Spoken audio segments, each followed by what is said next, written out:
There we go. We're live. Oh, I'll see if I can find what I found earlier, and I'll spark the evening off with this interesting find that I wanted to go ahead and share and see if we can get to the bottom of any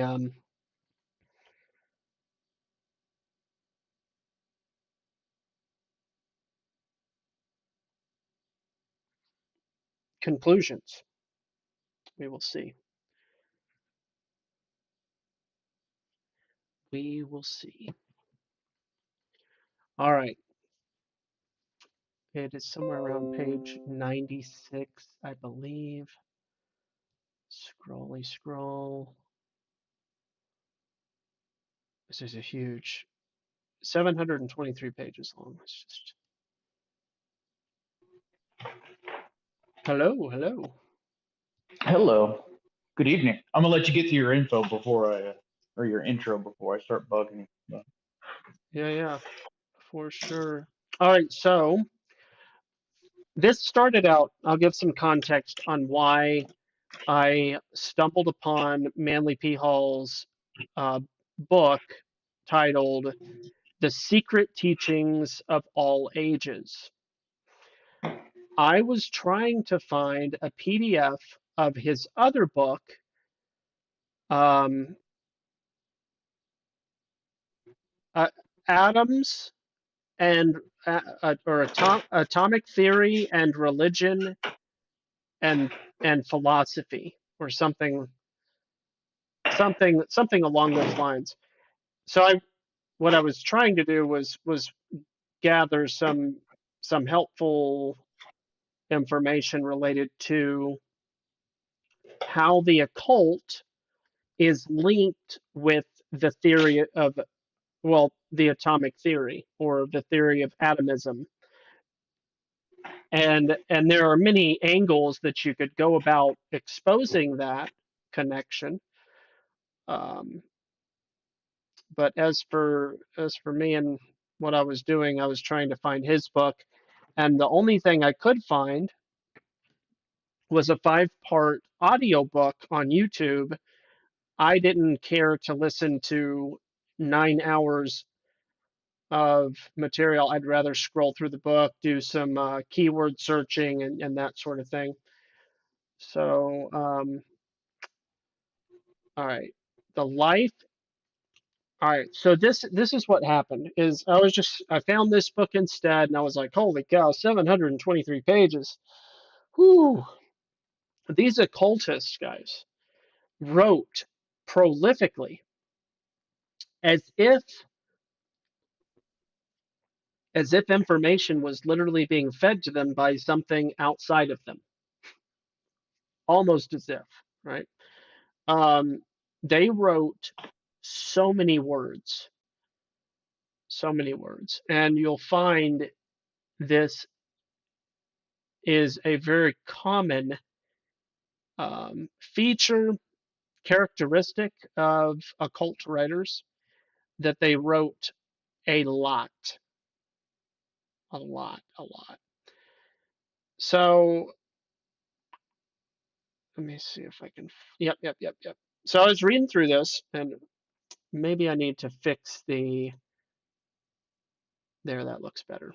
I just need to expand this over a little bit, not too much. All right. So I was reading through this. I was just scrolling through, and I happened to see the word Enoch. And I was like, wait a second. Why am I seeing Hermes and Enoch in the same sentence? Do I need to share my screen? No, it looks good. Yeah, it looks good. Okay, I didn't know if I know that sometimes Charles can't see because he's only doing the. Anyway, thanks. Yeah, if he's on a phone, it's going to be an issue for him. But if he's on a computer, it should be okay. Yeah. All right. So this is the sentence I'd like to point out, and then we'll dive in to more on this topic. Investigators believe that it was Hermes who was known sorry, that it was Hermes, who was known to the Jews as Enoch, called by Kenealy the second messenger of God. Hermes was accepted in the mythology of the Greeks, later becoming the Mercury of the Latins. And this component here, Hermes, who was known to the Jews as Enoch, had me thinking. Now, I'm not an expert on this Hermes Trismegistus guy. Trismegistus. What a name, by the way. Thoth, Hermes, Trismegistus. But let me tell you a few things that I do know about this Hermes guy. You know the word hermaphrodite? Yes, that comes from Hermes. And Aphrodite, the other god, allegedly having union. And I can't remember the name of their offspring, but that thing has a name too, and it's not hermaphrodite, it's something else. But hermaphrodite refers to the combination of masculine and feminine through the Aphrodite and Hermes union, blah blah blah. So that's something that's kind of interesting about Hermes. And beside that, Hermes is the origin or the progenitor or whoever, whatever Hermes is, uh, everything associated with Hermes is where the Hermetic principles come from, which are the guiding principles of the Church of Satan and all Luciferians. Now, the interesting thing is Luciferians denounce the Satanists and claim to be not for or associated with each other, not on the same team. The irony is that they are absolutely on the same team. They are on the yin and the yang of the same team. So these groups of people, the ones who have allegiance to Satan or the dark of the yin or yin yang symbol, right? And then there are groups that are associated with the false light. Okay, and that would be the white side or the light side of the yin and yang. This relationship is interwoven. The yin and yang does not represent a dichotomy between good and evil. It represents a dichotomy between the dark satanic and the light Luciferian, which accomplish the exact same goal. Both are enemies of God. Just as a little summary there. This Hermes guy is talked about by all these groups. And as far as I understand it, has multiple names, shows up as, represented through multiple different people in the same way that Saint Jerome,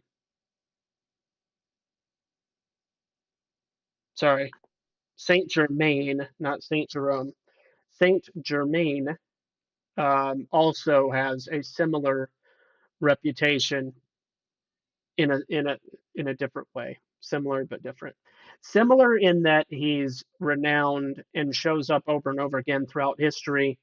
Many people have talked about him. There's claims by these different people that he was with George Washington, that he was present at the place and time of signing of the Declaration of Independence, that he was there for the Magna Carta, that he was there forever, basically.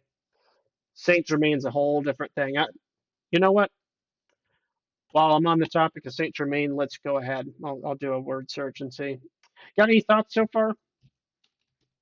So it says like he's the second messenger of God. Is that what it says under there under the investigators belief section? And I have my genealogy chart up, which is the only reason I asked, but I'm not quite sure who would have been the first messenger in that instance because that's from if I'm doing my genealogy correct, those are all the sons of Seth, right? So would Enos or Maleel be the first, or even Jared? Because Jared was Enoch's father, right? All right, so remember that messenger, this is the same word as angel. Okay. So messenger, that's what angels, hold on. Yes. I'm just double checking my brain here. I'm gonna pull it up. Um, uh, I was just like, am I saying something that is 100% fact true? Um, type in the word for angel. Yeah, because words matter, Yep, yep. Pneumata. especially when you type them incorrectly for the entire day. Did I do that? No, that's me. That's all me. Okay. Trying to just grab the. Here we go. Angelos. Oh my gosh! Can we just go to the word? What is why? Sometimes this website, Bible Hub. Oh, that's why I usually use Blue Letter when I'm actually doing. Um, I want to go to the. Hold on. And all right, click this. All right, here we go. Here we go. Here. Yeah, yeah, yeah, yeah. So angel literally does mean a messenger. So um, I was 90% certain on that. Click click to get this back on front. So when it's saying messenger of God, that's angel, basically. Second angel. By Keneally, I don't know who this Keneally person is that's being referenced here. Um, Right. That's what I was trying to figure out as well. but here's the issue. The reason that I do not think that this is talking about the Enoch or the other Enoch that we know from Genesis, Enoch being the righteous man and the other Enoch being the one from the lineage of Cain. The Right. Cain's firstborn, Henoch or Enoch. Yep. Yeah. So the reason I don't think that this Enoch is related to those Enochs is because chronologically of who and when Hermes came about. Now, Right. Because Hermes is Greek, right? He's from the Greek Apollyon or whatever they call it. correct. So Hermes has a first century origin story as far as I know. Um, now, um, I have mentioned the canvas, same as same as the. So here's the other thing, though. Thoth, right? Thoth is an ancient is manifest of his from his being Hermes and the invention letters attributed. Yeah, the connections that are made in relation to this Hermes thing is deep. It okay, so the double snake helix symbol on the pole that's oftentimes used in the medical world Right. that comes from Hermes. Hermes was the harbinger or the guide to the afterlife, and his representation is an interesting esoteric tell regarding the medical industry, pharmacia, and all of the industry of well, medical is such a weird word, but yeah, medical care, if you want to call it that. Um, Hermes revealed to mankind um, among the arts and sciences, medicine, chemistry, law.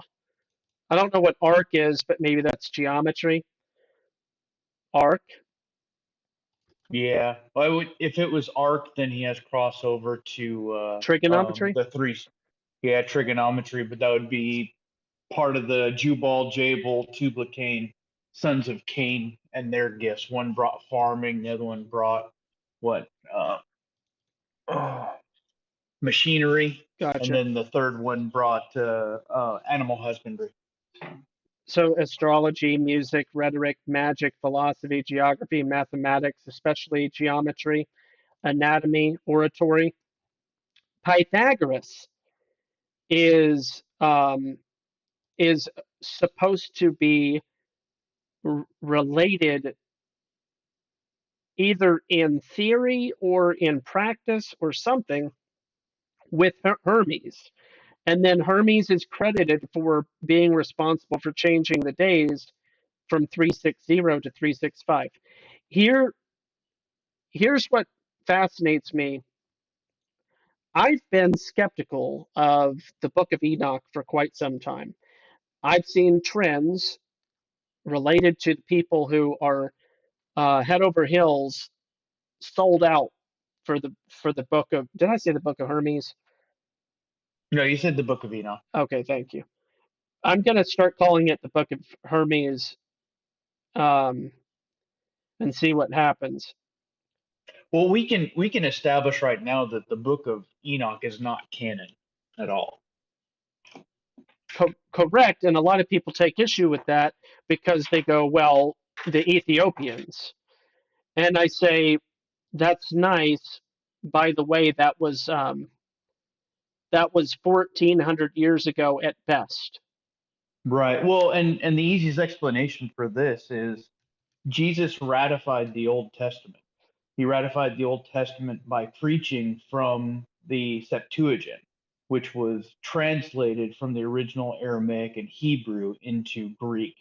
And because the So Septuagint it never included the Book of Enoch, that is one of the proofs. right, so it's the original 22 books of the Bible is what Jesus would have taught from, and that's what he would have ratified. So anything outside those 22 books, which are the 33 books we know today, because they split them up into First separate and chapters, yeah, right? first First and Kings, second. Second Yeah. Kings, all that stuff, right? So the original 22 books is what Jesus would have taught, and since Jesus believed in those books, then those are the true books of the Septuagint, which would be the official canon per Jesus Christ, not by any religious church body out there making translations. To the best of my understanding and my opinion, I make no assertions. Yeah, I understand. Makes sense to me. Um, I've been recently talking to some people that are apostles of the Book of Enoch. I'll call them, and I'm using that a little bit facetiously. But the way that certain people are into this thing, I can't help but call them disciples or apostles of this book, as opposed to acknowledging certain facts like what you just discussed, um, disregarding those things and wanting to have an appeal to mysticism, basically. So I saw this and I went, oh my goodness, Enoch is quite possibly a euphemism for Hermes esoterically. I'm sorry, Enoch is the exoteric, Hermes is the esoteric, and Enoch is simply a euphemism, and it's all a big sham in regards to the books of Enoch. Now, that's quite an assertion, I think, um, but in this 723-page document um, by one of the most prolific occultists in recent time, I think that it shouldn't be immediately disregarded. Yeah, how do you trust an occult? Well, it's not about that, right? It's about hearing it from the horse's mouth. Um, I recognize the opportunity for appropriation that that these groups of people do appropriate, and they take things and they twist the original meaning and the original intention and all of that, and they make it their own thing, and that's how a lot of these occultists operate. Like a doodle paint a painting of Jesus, right? The Ecce Homo, which isn't a fun title if you don't know Latin. Um, but I'm forgetting the artist's name, sadly. Ciceri, Antoni de Ciceri, I think. It, That sounds right to me. I'm not the artist guy. it's something along those lines. I probably got it wrong. It's a really beautiful painting. But my point is, by the way, that Ecce Homo means behold the man, which is a painting of Pilate showing off Jesus. You know, here, behold the man, right? This is the one you want to kill. Right. So it's a very beautiful painting, extremely well done. My point is, these occultists will take a painting like that, that's merely hypothetically, I don't know, hypothetically a portrayal of a biblical reference, right? And art, and they'll take that and they'll turn it into their own thing, and they'll make their own interpretations. They'll extract things that aren't even necessarily there in order to accomplish or pretend to accomplish their esoteric magic thinking stuff. I know I'm over generalizing with their method, but this is not a topic I like to think about very much, because it's just dirty and dark. And my point, though, is that they take stuff that isn't what they say it is, and they use it for their purposes. And I allow for the possibility that this Enoch thing is one of those. In fact, let me look up how many times Enoch is brought up. So Enoch is discussed in this 723 page um, book, book of books by Manly P. Hall 20 times. Enoch is brought up 20 times. Um,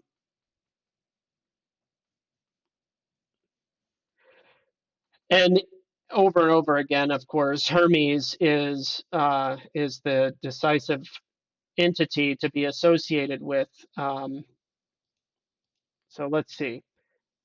There are two theories concerning his. The first declares that Hermes was translated like Enoch and carried without death into the presence of God. So, like, they share a similar story for some reason. Again, is Hermes an appropriation of the original Enoch? Is the book of Enoch actually just esoteric teachings from Hermes? This is the question I have, and what I want to shine Right. some light on. Because if that's So the case, it would answer a lot of questions about some of the very, very questionable content of the Book of Enoch. all right. So help me out with my Bible. Right. So the Bible tells messages in three ways, and for the life of me, I'm having a blank on this. There's prophecy, right? And then there's history, Yeah. and then the what's the third category? I can never remember the third category. Poetry really is the other. Poetry is Right. not the right. So allegory, is it allegory? No, it's not. That's not a general enough term. Poetry isn't. Right. They call it the writings. So it's the. Well, there's the law and the prophets, the law, the prophets, and the writings. You know, Right. Yeah, that's what I'm getting at. Right. So if we conclude that Enoch is neither one of those three categories, then it can't be bound to the scripture. And like all things that sit out there in the world, regardless of how old they are, they might contain some truth. but that truth is how you slip those lies in there, right? So some of Yes. the things that Enoch goes over that are intriguing to us, especially in the first couple of chapters, is when he goes over the angels under Samias, right? That came down and taught the sons of man all these great things like metallurgy and sorcery and divination and observation of the stars and astronomy and moon phases and all these sciences, right? And so it appeals to our modern sensibilities like, well, yeah, we had to learn that stuff somehow. It's not like we're going to come up with it on our own. But I mean, that's one argument in that Enoch is just a fabrication, not necessarily that it is a fabrication. Yeah.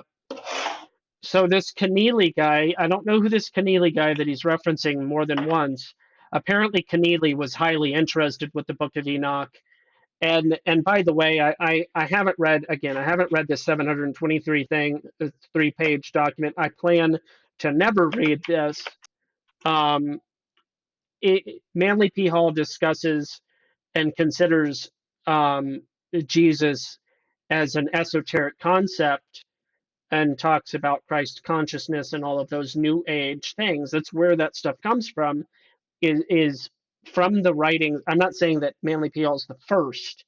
Obviously, these things repeat in cycles, and he's just another mouthpiece of this original organism of the enemies of God, and how they communicated with man throughout the ages, and he's just yet another disciple of the enemies of God.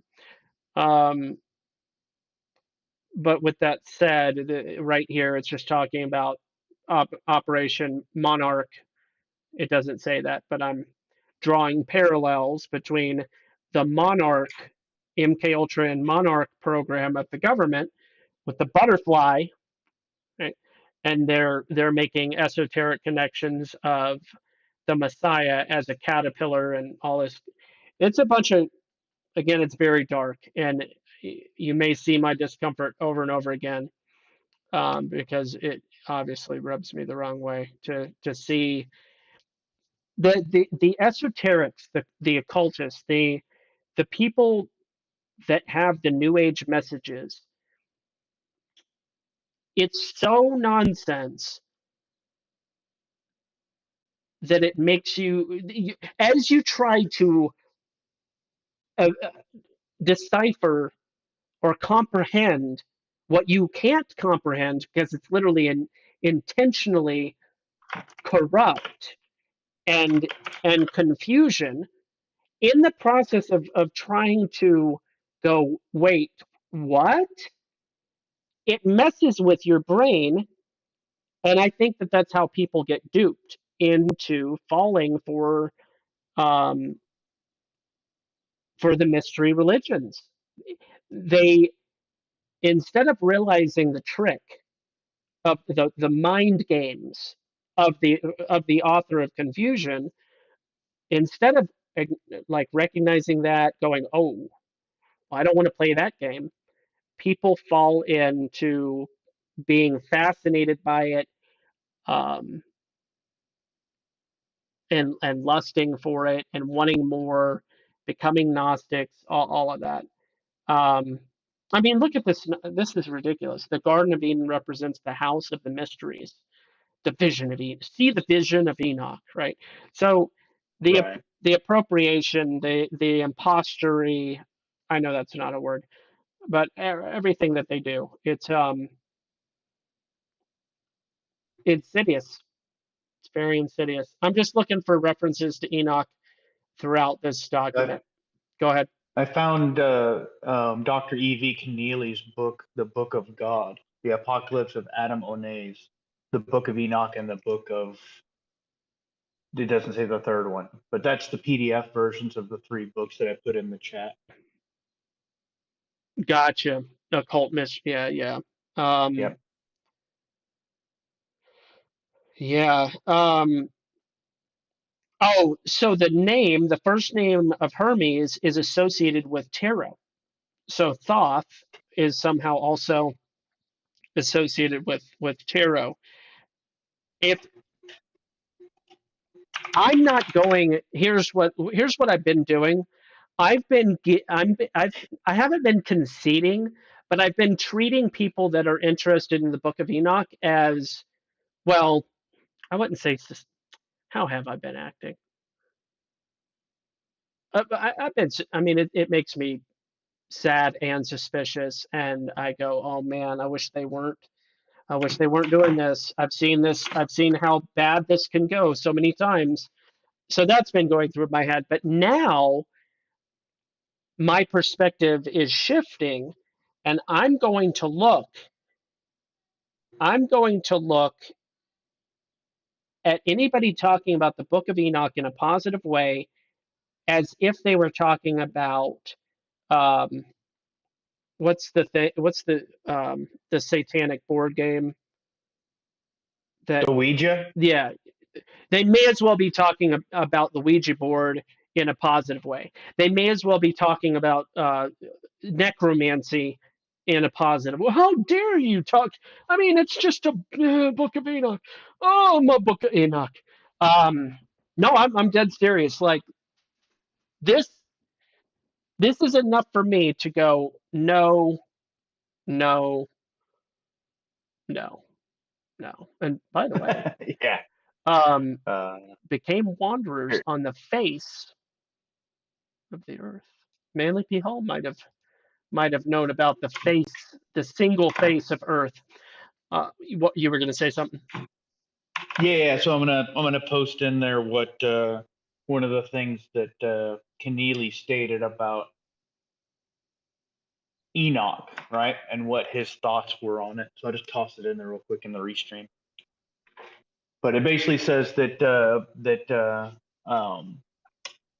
an annus, a year, an annulus, a circlet or a ring, Aonach, pronounced Enoch, and Irish signifies cycle of the sun and anniversary. And we were told in Genesis 23 that all the days of Enoch were 365. So he's equating Enoch to the calendar or the Bro, lunar or the solar cycle. So in this instance, so he lived Enoch would 300. be the sun god. He lived 365 years, Yeah. Well, 365. Yeah. Yeah. All the days of Enoch were 365. That's correct. and then Hermes changed the calendar from 360 to 365. Right. Bro, what? So basically, Hermes really is an appropriation of Enoch, confirmed, and the Book of Enoch is quite likely also an appropriation of the biblical Enoch and just an occult book.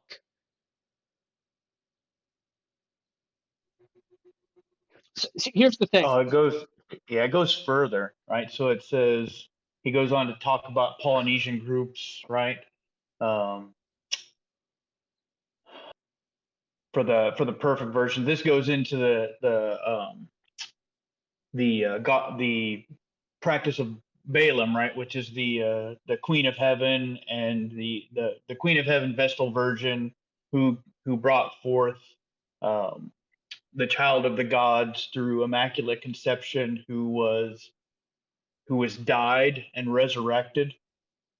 All right, so this would have been the Babylonian mystery religion, which would have been the bastardization of the Jesus story, right? Through I can't even remember the names. I'm stumbling all over myself, but it goes on and says that this period is comparative to before modern Christianity, right? And invocation being, and he goes through this thing, and it's basically an invocation to Moloch, right? This third person was the destroyer, which the Hebrews afterwards changed to Moloch, the great prince. The Orphic plains was the Irish fan of the Greek Pan. So Moloch and Pan are the same, according to this guy, Yeah. right? This book is just really interesting. But he's essentially equating Enoch's story to the to Mystery Babylon, to the teachings of the Nicolaitans, which would be the doctrine of Balaam. Which think about this. If Enoch of the Bible wrote a book, then it would predate Babylon. Am I right? Right, because Babylon is post-flood. So, and obviously Enoch is Pre-flood, right. Well, he's the last generation because he's the father of Noah. Well, he's the grandfather of Noah. It would have been yeah, that's what. Methuselah, Lamech, and then Noah. Yeah. So, seafood boiler, what religion is? Oh boy. So somebody on Twitch just found me. Seafood boiler. What religion is this? Just got in the stream. Nice. All right. So Go we are ahead. discussing the writings of occultists from the perspective of truth as Christians.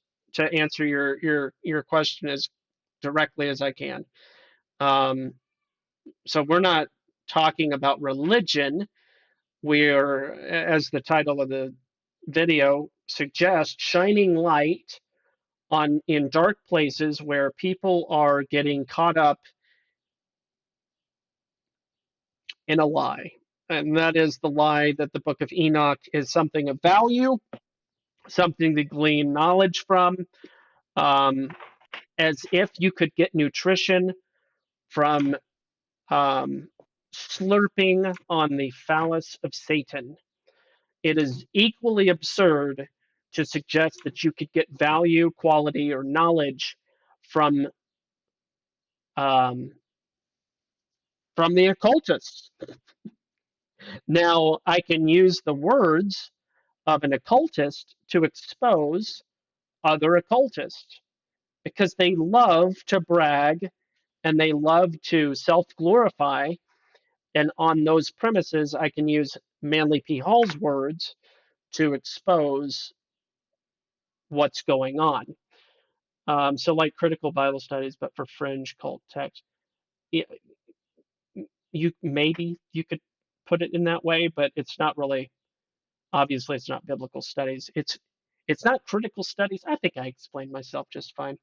Um, Yeah, it's more of just an introspection, right? So you're looking at a competing hypothesis between one sect of individuals who believe the Book of Enoch is part of the canon and other individuals who think it may possibly be the work of the enemy to deceive those who are on the path to righteousness. because it includes things that happen to be true, which isn't hard to do. It's like uh, it's like you reading a fantasy novel, and the fantasy novel says, and the man went to sleep with the sun, and woke up in the morning, and the sun was back up again. And it's like, oh my gosh, truth. All right, you are retarded, aren't you? Um, all right, see the book of The Book of Mormon. We don't have that much time in the day for the Book of Mormon. ever. Well, and the funny thing is the Book of Enoch is poetry, and it may have some historical concepts in there that ring true, but it has no prophecy in it.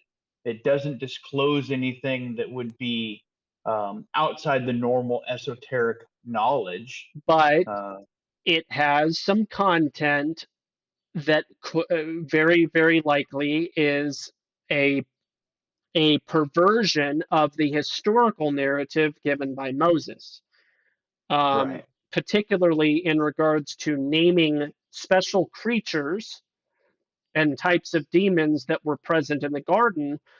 In particular, there's this narrative within the book of Enoch that discusses a winged bird like creature that they say, or the people that are using the book of Enoch to interpret historical narrative, they're claiming that the serpent was only the serpent after God cursed it, but before that, it had a name and it was a bird.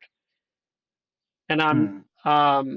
it's things like that. And then when you start looking into the esoteric teachings, Kabbalah, the Metatron, and all the sacred geometry, these different creatures, all of their messages and you look at how Enoch is associated with that,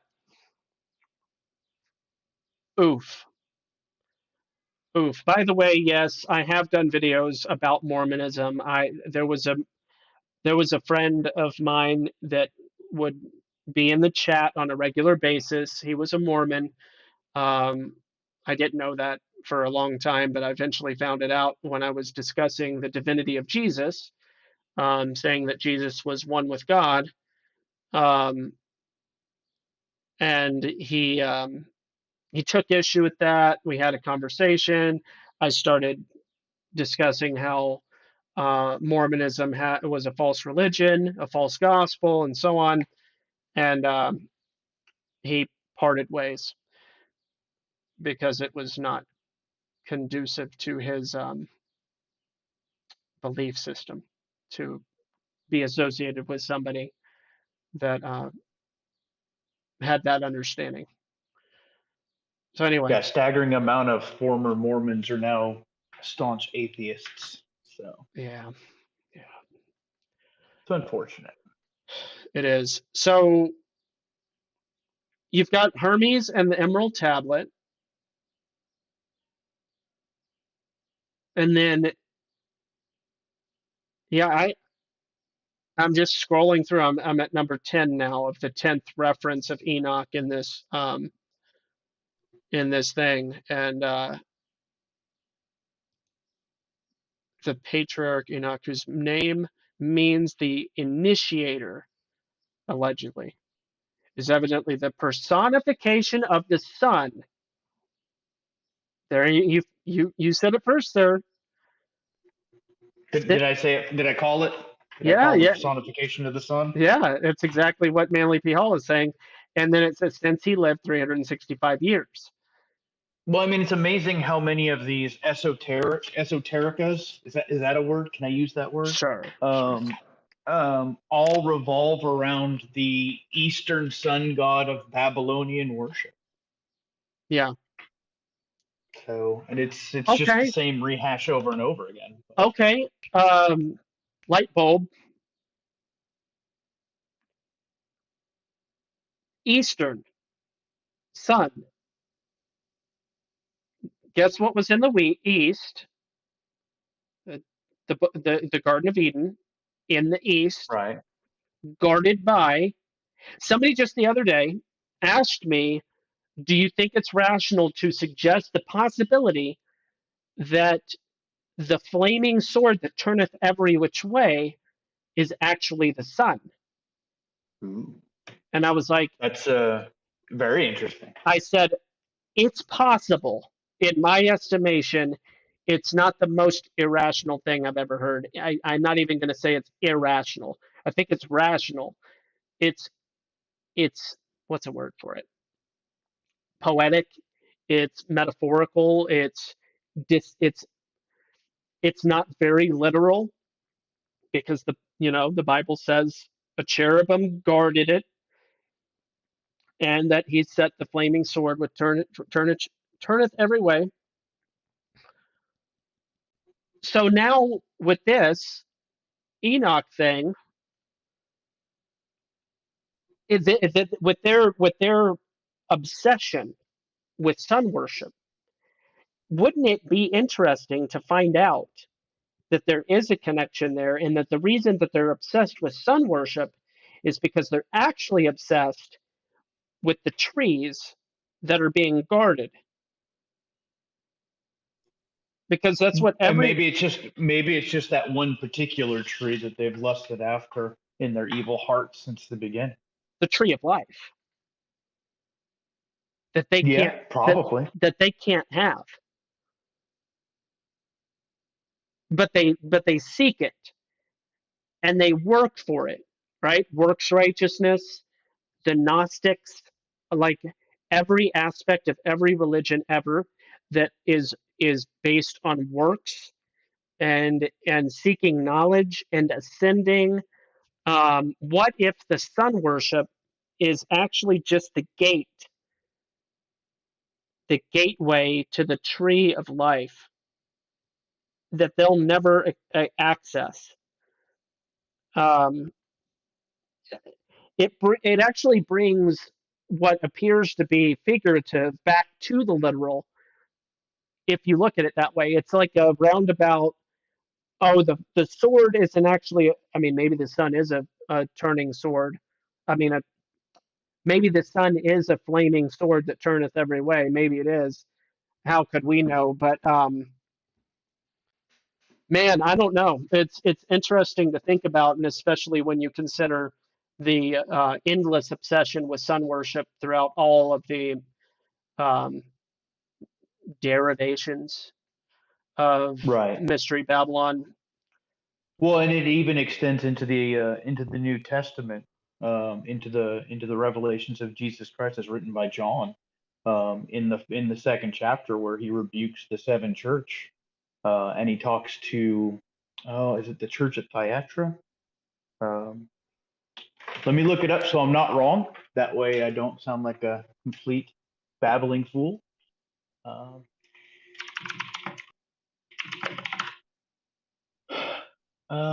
was it?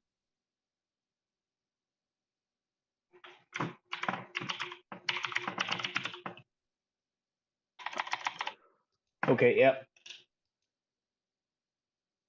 Oh well, I'm not Oh, done he on. talk. Yeah, he Go ahead. talk. Go ahead. Go ahead. Go I finish. just I'm wanted to still looking add, up. this isn't going to just be about Enoch tonight. There was another huge topic that this document showed me, and I went, "You don't say! Um, you got to be kidding me here." So go ahead. What were you gonna say? Well, no, and Jesus talks in Revelations 2 to the two churches, and he says, "But this you hate, which is the deeds of the Nicolaitans, which I also hate." Right. And the reason God hates the Nicolaitans is because that's the doctrine of Balaam, which is sun god worship, which is the false resurrection of the sun god's son, and the adoration or the elevation of the Queen of Heaven as the Vestal Virgin above the sun, so that you can only get to the sun through the mother. It's all these things, all these doctrines that God hates. Hmm. And so the church in Pergamus, right? What they were still teaching the doctrine of the Nicolaitans, which was the Vestal Virgin and the resurrected Son and the washing in the blood and the that unholy Trinity. Okay. So even unto Jesus's time, even past Jesus's time, into the Gospels of John, it's a constant reminder that this Babylonian mystery religion is still carrying on even from the beginning of faith. Check this out. I'm just picking out little phrases as I work through the 20 occurrences of Enoch. In the form and arrangement of these vaults, Enoch epitomized the 9 spheres of the ancient mysteries and the 9 sacred strata of the earth, through which the initiate must pass to reach the flaming spirit dwelling in its central core.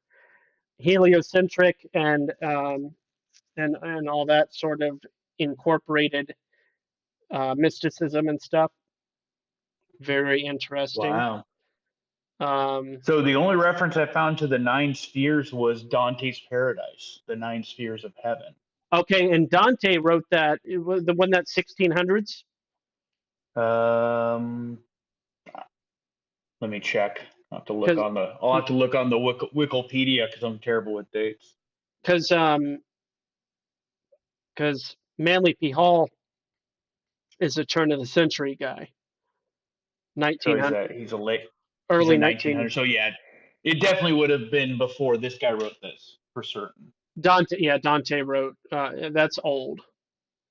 Yeah. Quite old, and Dante was probably also entrenched, completely enveloped in the occult. If I was a thinking man, um, according to Freemasonic symbolism, Enoch, fearing that all knowledge of the sacred mysteries would be lost at the time of the deluge, erected the 2 columns mentioned in the quotation. Yeah, so earlier in this, I was just, while you were talking, I was seeing Uh, allegedly, or according to Manly P. Hall, Josephus, which of course you could just read the Antiquities of the Jews by Josephus and double check, but apparently Josephus wrote that Adam had forewarned his descendants that sinful humanity would be destroyed by a deluge. I never heard of that before. But all of this stuff related to Enoch is associated with that narrative. I mean, just wow. After here we're getting to the person of Enoch of history, as opposed to the Hermes relation. It says, after having thus faithfully completed his labors, Enoch was translated. Oh, never mind. That's talking about when he disappeared. So never mind. It's not talking about his book. All right. Believe that, like Enoch, is translated. Oh yeah. This is the carrying sacred relic reach Britain. This is talking about Joseph of Arimathea. Joseph planted his staff in the earth and it took root, becoming a miraculous thorn bush, allegedly. It's just their belief. Apparently, there's a place known as having the Glastonbury. Isn't Glastonbury in England? Yeah, it is. It There's says right there, carrying sacred relics reached Britain after passing through many varied handships.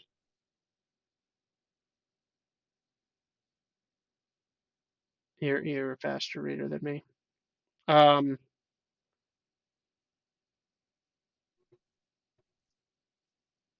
Oh, see, now he's getting into, if you read down a little bit further from Glastonbury, he's getting into that whole quest for the Holy Grail thing, which is that's just all nonsense lore from the Middle Ages.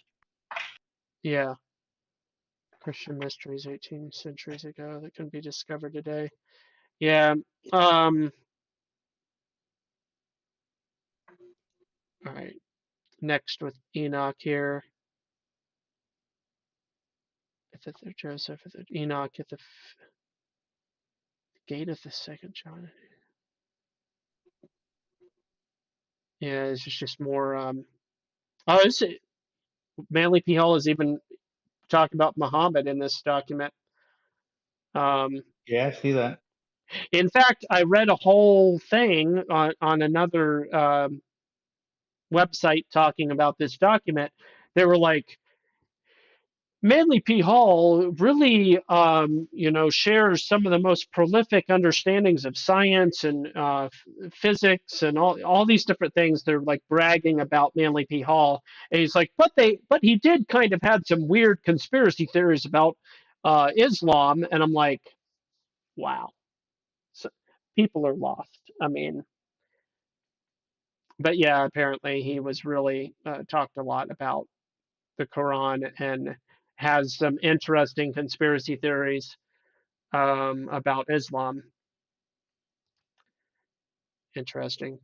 The second messenger of God is the title, or Enoch, the second messenger of God, is the title of a book by that Keneally guy that you shared in the chat. Right, right. Oh, so, hey, servant, just to reiterate, the stream is about the validity of the Book of Enoch as a biblical text per se. I mean, GB could be able to explain a little bit better. Yeah, basically, I'm shining light and exposing the high likelihood in multiple different ways that the Book of Enoch not only it has nothing to do with the Enoch pre-flood lineage of Adam, Enoch, but it's actually completely related to the person, creature, demigod, false idol, whatever, known as Thoth, Hermes, Trismegistus, of where the occultists get the principle of Hermeticism which is a 7-part teaching of what all occult groups of all kinds use. And the Book of Enoch is no exception to being related to the concepts of Hermeticism.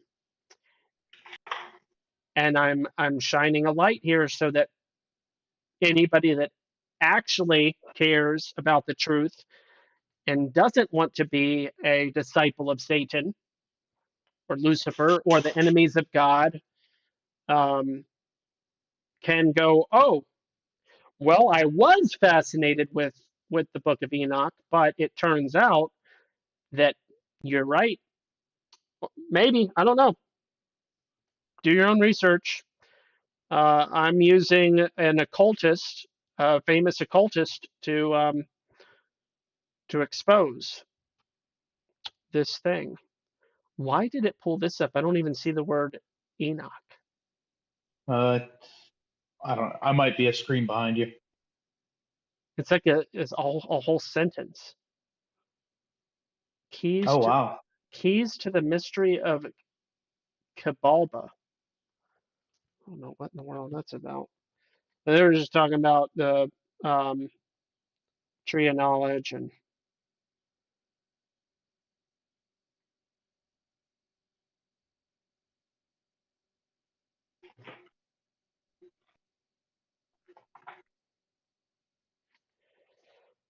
give me just a moment as I handle a relatively urgent and annoying. Um, I have a domestic disturbance situation with a family member, ex-family member that is on my phone plan. Nice. Yeah, Family's great. I love family. yeah. They're like 9 months past due on paying the phone bill, and it's just a big mess. But I now have a they're similar issue with my daughter. She's about 18 years past asking me for money. She just turned 18. I'm just letting you know. well, congratulations on that. I hope. Yeah, I'm gonna punch her in her face. She's good people. Oh yeah, yeah. All right, so She needs more Jesus than I can give her though, but that's all right. So so to pique anybody's interest that's about to lose interest and walk away from the stream, don't go away because the next topic is the sacred name of God, which the occultists are extremely interested in. I wonder why. And guess what else they're extremely interested in? Paleo Hebrew. How about nice. that? Isn't that Well, interesting? for those people that showed up late while you're running around, let's give them a brief recap over what we went over, and that'll help bide the time so they Thank don't you. get bored. Absolutely. If I can't do anything, I can talk. So just to catch you up to speed, so we started this thing out, and a majority of the topics we went over, as far as this particular secret teachings of all ages goes, the author points most things that have to do with Enoch to the sun god, right, or to the unholy trinity of the of the Eastern religions and of the mystery Babylon. So a lot of the things that we looked at as far as the book of Enoch goes, when in context to this to the lies and secret teachings of all ages, just goes over these small inconsistencies that this modern 19th century author would go through as far as relating them to Hermes and these Greek gods, and all these Greek gods would have had certain symbolism that would have gone along with them. So, see if I can collect my thoughts and be rational. So the god Thoth, the god of knowledge, all of these would have been how the Greeks would have interpreted this mystery of Babylon going through. And so the book of Enoch and the Enoch character in those, as referenced in this teachings of all ages, is not necessarily the Enoch of the Bible, but might be a later person, or at least a subjugation of the text to point people in an inconsistent or a wrong direction. So like the liar always does, and the enemy always does, he bites onto a section of truth, and then with that section of truth, he grafts his lies around it in order to mislead and deceive.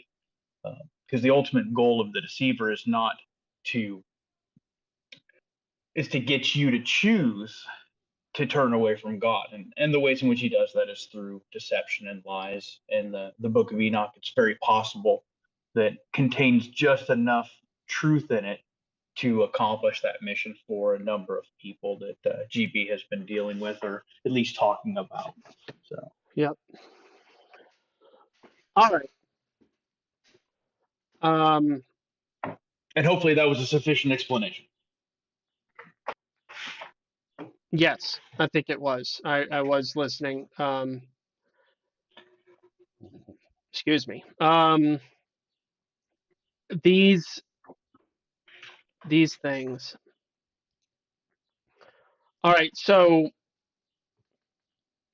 the Tetragrammaton, Anonymous Jones. The chapter on the Ark is the mystery of the first degree in the OTO order. What is OTO? OTO. Order of the Oddfellows? Yeah, you got me on that one too.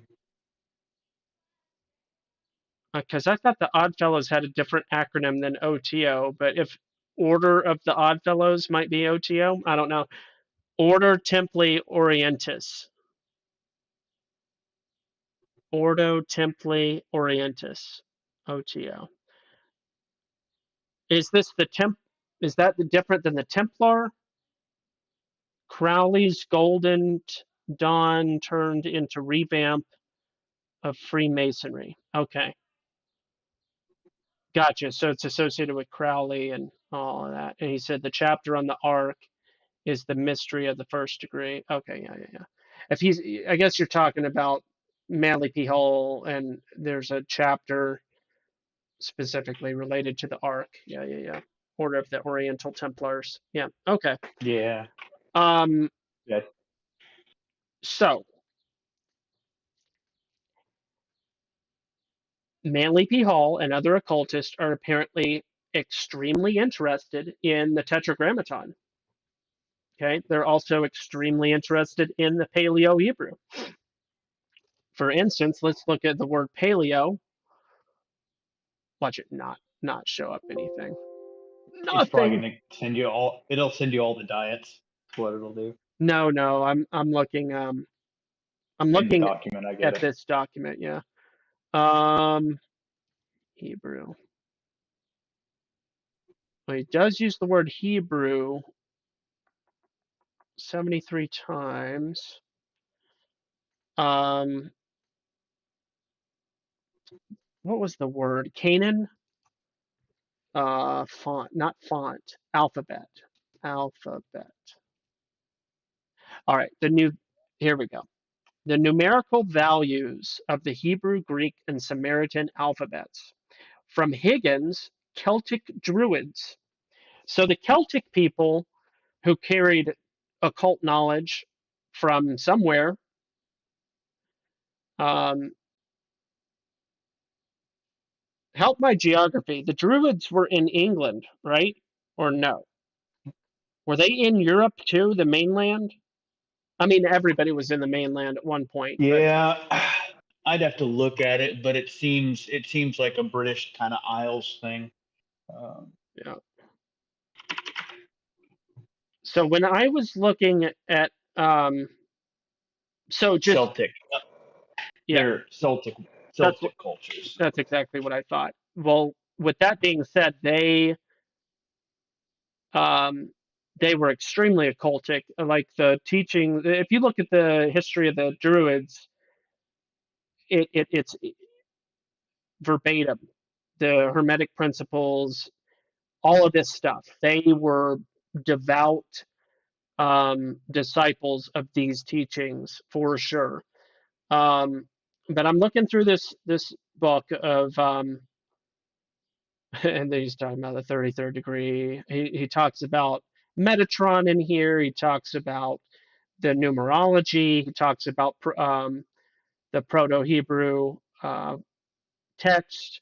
He talks about Pythagorean mathematics, um, the cube and the star and all of those sacred geometry stuff, um, Pythagorean astronomy.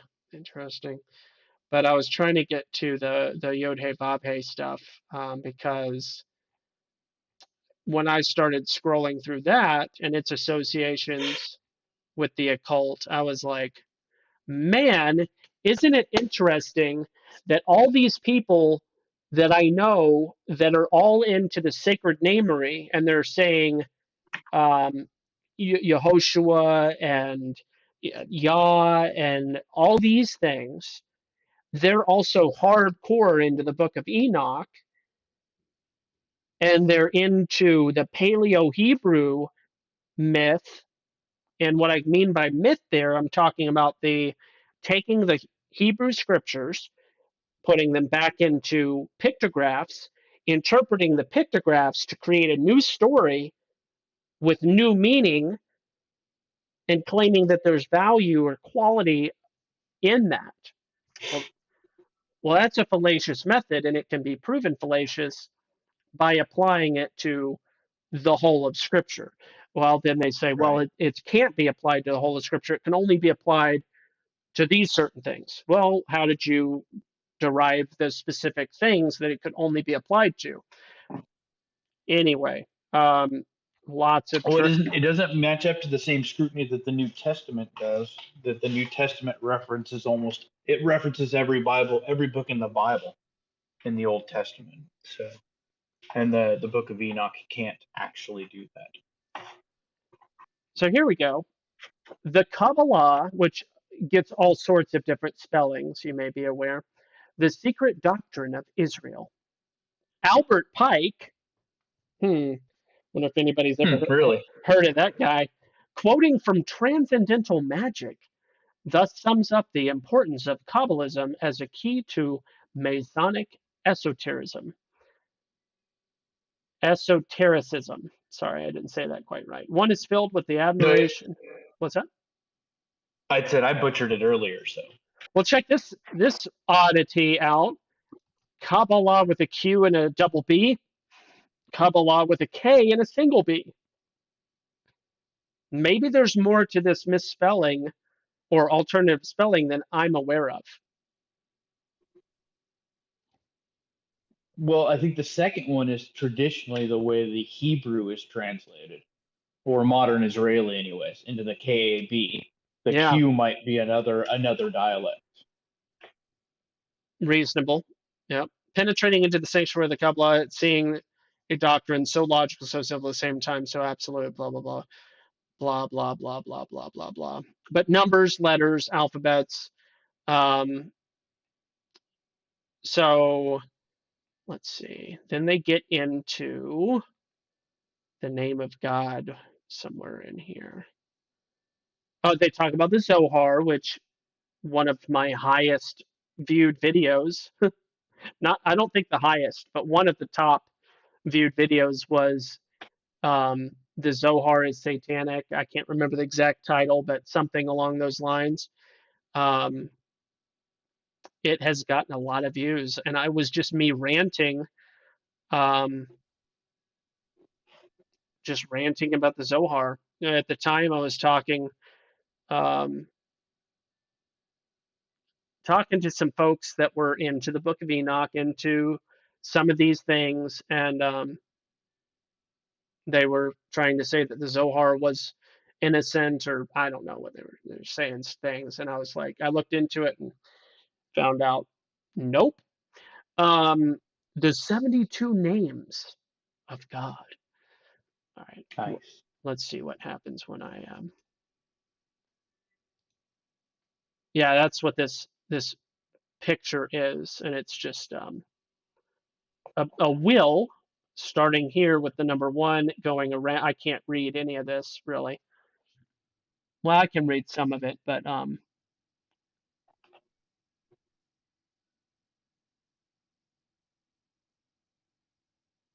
It's interesting that it's in a sunflower, the shape of a sunflower.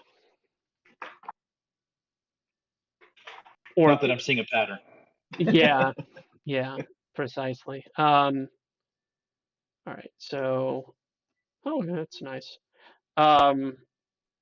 What's happening in the chat?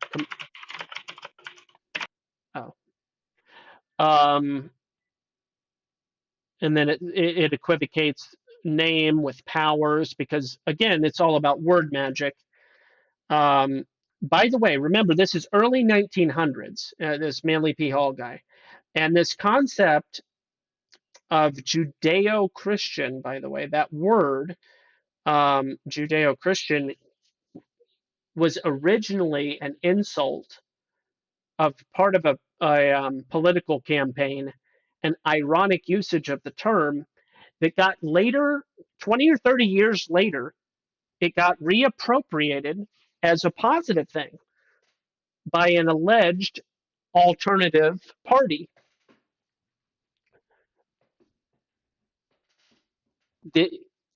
Look into it. The the I don't know what you're I don't know what you're meaning by that information, Anonymous Jones, unless you're just sharing random knowledge. Toe tapping. Okay, I don't know what you're saying. So let me see where I can find the sacred name stuff. The Sefer, it's the Book of Formation. All right, so check this out. You'll find a lot of these sacred namers have defaulted to not saying Yahuwah. They'll say Yah, a lot of them. Yeah.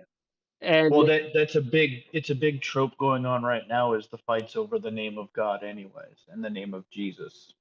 yes. And what I'm pointing out here is that the occultists are very, very interested in discerning this because they believe in word magic. Well, I don't believe in word magic. I'm just trying to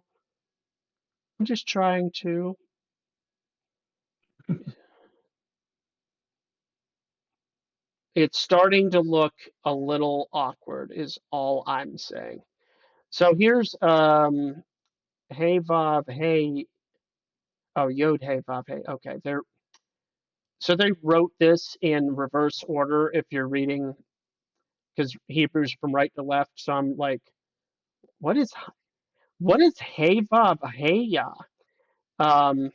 But that's because I'm used to reading Hebrew right to left and not left to right. And he wrote it left to right, backwards basically. No big surprise. There's probably esoteric. Every little thing that I'm pointing out as, oh, that's weird. Oh, what about that? I wonder, is actually probably layers of esoteric subliminal messaging. And why would you say Well, that? Well, that and it's an inversion as well. If you're reading it one way and it's going the other way. yes, it's what they do is why I'm saying that, and you can just see it over and over again. So then he's giving a value to the Yod Hey Vav Hey of the value of 72. And then with see look the tetragrammaton, right? And then they've got these little geometry things, and then they're associating it with different cardinal directions, and they're breaking it down for what purpose?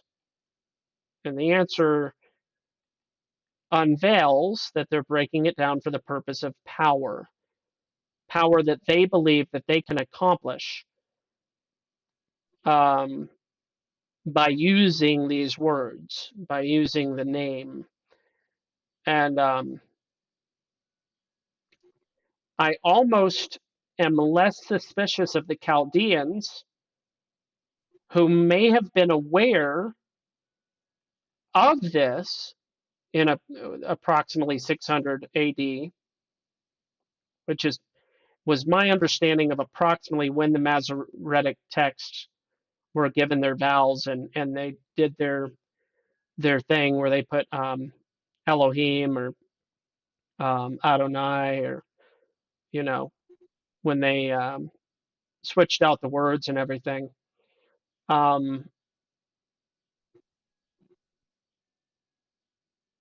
Maybe they knew. We just want to avoid this altogether.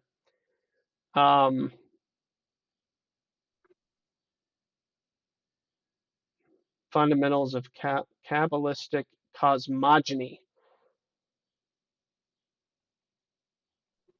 It's just, this document is just stupid long, and there's just so much in here.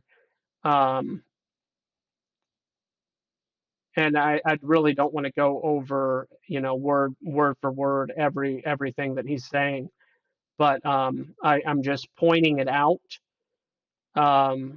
pointing out the themes, That's, and trying to connect some dots the best I can, given a limited time frame. Here's more sphere talk. 10 globes, spheres of light. Look, the human body, like that of the universe, is considered to be a material expression of 10 globes or spheres of light. Therefore, man is called the microcosm, the little world, built in the image of the great world in which he is a part. I mean, the esoteric teachings is fractal. Everything is fractal. And eventually it just folds in on itself and or disappears. All is one and one is all. Yeah, it's that it's the Gnostics theory of everything is one, including God. Monism. Yeah, monism. Yeah. Which is a little different than the concepts of pantheism. It's like pantheism plus is what monism is. And here's evolution being brought up. Where did evolution come from? Who is Georges Lemaitre? And who is Charles Darwin? And who was Charles Darwin related to? Was he a grandchild of a Rothschild? I believe that's what's speculated. He was definitely a member of the tribe.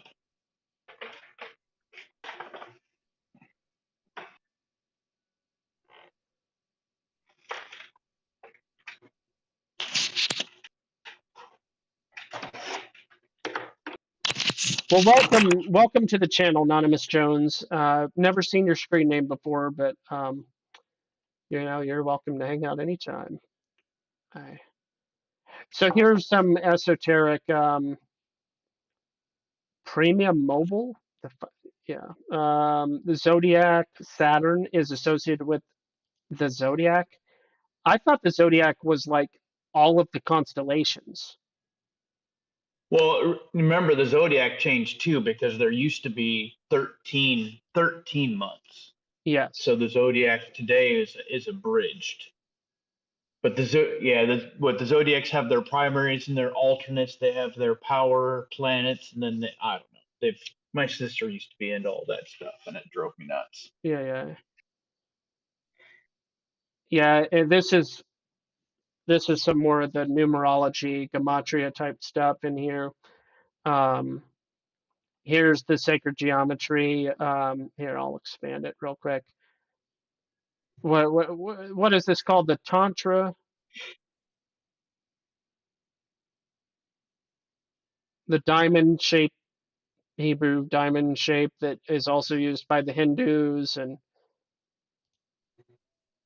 oh yeah, the Tantra. Yeah. It's like the it's like a pentaract, isn't that right? or a hectoract. Well, in I can't this, remember. they're It's one of called those super shapes. they're called the Sephirothic trees, each consisting of 10 circles, um, and it's all associated with Kabbalah. And oh, by the way, the whole narrative of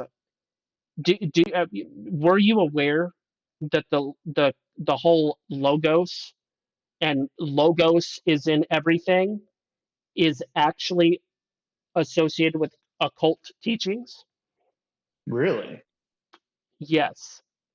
I thought it So, was a simple misinterpretation between the Hebrew, the Greek, and the Latin and the English.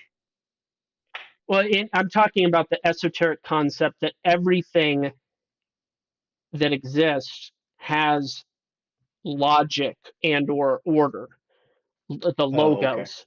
So, but in the realm of the occult, they take the word logos and do the monism thing and say everything is logos, and the way. So basically, what's that dude? His name is flashing in my head over and over again. Michael E. Jones. Yeah, Michael E. Jones. Yeah, the Catholic. Yeah, Yes, the thank you. Catholic YouTuber. Yeah. So the that guy that was like really going to town with the logos thing, I'm suspicious of his where he's getting all of that from on account of, and I'm not, listen, I'm not throwing the word logos out the window. I understand it's in the Greek text of John 1, and it means the word, and I get all that. But the way that it's turned into an esoteric teaching might not be the best method. And that's what actually gave me the heebie-jeebies about what Owen was doing, um, when he was talking to, I guess it's E. Michael Jones is the guy's name. Um, Is it Eagle? Oh, yeah, yeah. yeah, E. Michael Jones. It's just coming back to me. He was really like, yeah, yeah, like that's true, yeah, yeah. Like he was really getting into it, excited about this concept. And again, it's about the appeal of the esoteric teachings. They are appealing because there's truth associated with them. They are not the truth. Um, and what I saw happening was actual Jesus was getting usurped by an esoteric concept or Christ consciousness. And and maybe I'm misrepresenting Owen, but it seemed to me that Owen was going down the pathway of Christ consciousness, Christ as an idea, logos as an idea to pursue, that we need to have logos in our life and not you need to have a relationship with Jesus. Jesus, an actual person. He, God did come to earth. He actually did live a life. He said words. We can read those words, all like actual. And it again, maybe I'm misrepresenting what Owen was doing in reality, but those were the vibes. And I know it's another tricky word to be thrown out there, vibes. But those I were mean, the I like it. It those were the works. vibes I was getting at the time, and I've had a lot of time to think about this, and But I think some of that for him was probably just a little bit of hero worship too, right? So, and you can see that he does that. He does a little bit of the hero worship thing where someone new comes into his sphere and he respects that person and he incorporates some of their teachings into his live stream. So, mhm, um, I haven't yeah. really looked into E. Michael Jones too much. I think I watched one of his little things, but it didn't appeal to me in the manner in which I learn, right? I have this thing with voices. Like if someone's voice grates on me, I just move on to the next guy. It might be Gotcha. it might be superficial, but it works for me. No. All right, so back to Hermes, right? who esoterically represents, because of everything of who Hermes. Hold on. Let me just get the generic Hermes info galactic. All right. I'm trying to find out. I know it's a little penis picture here, but Aren't trying to they find. all? When it comes to the Kabbalah, isn't it always about phallics? True, true. when it's when, What yeah. does that? What does that say for SpaceX, huh? Um, Well, the space races always have been about the little space sailors inside the large phallic. So okay. So Zeus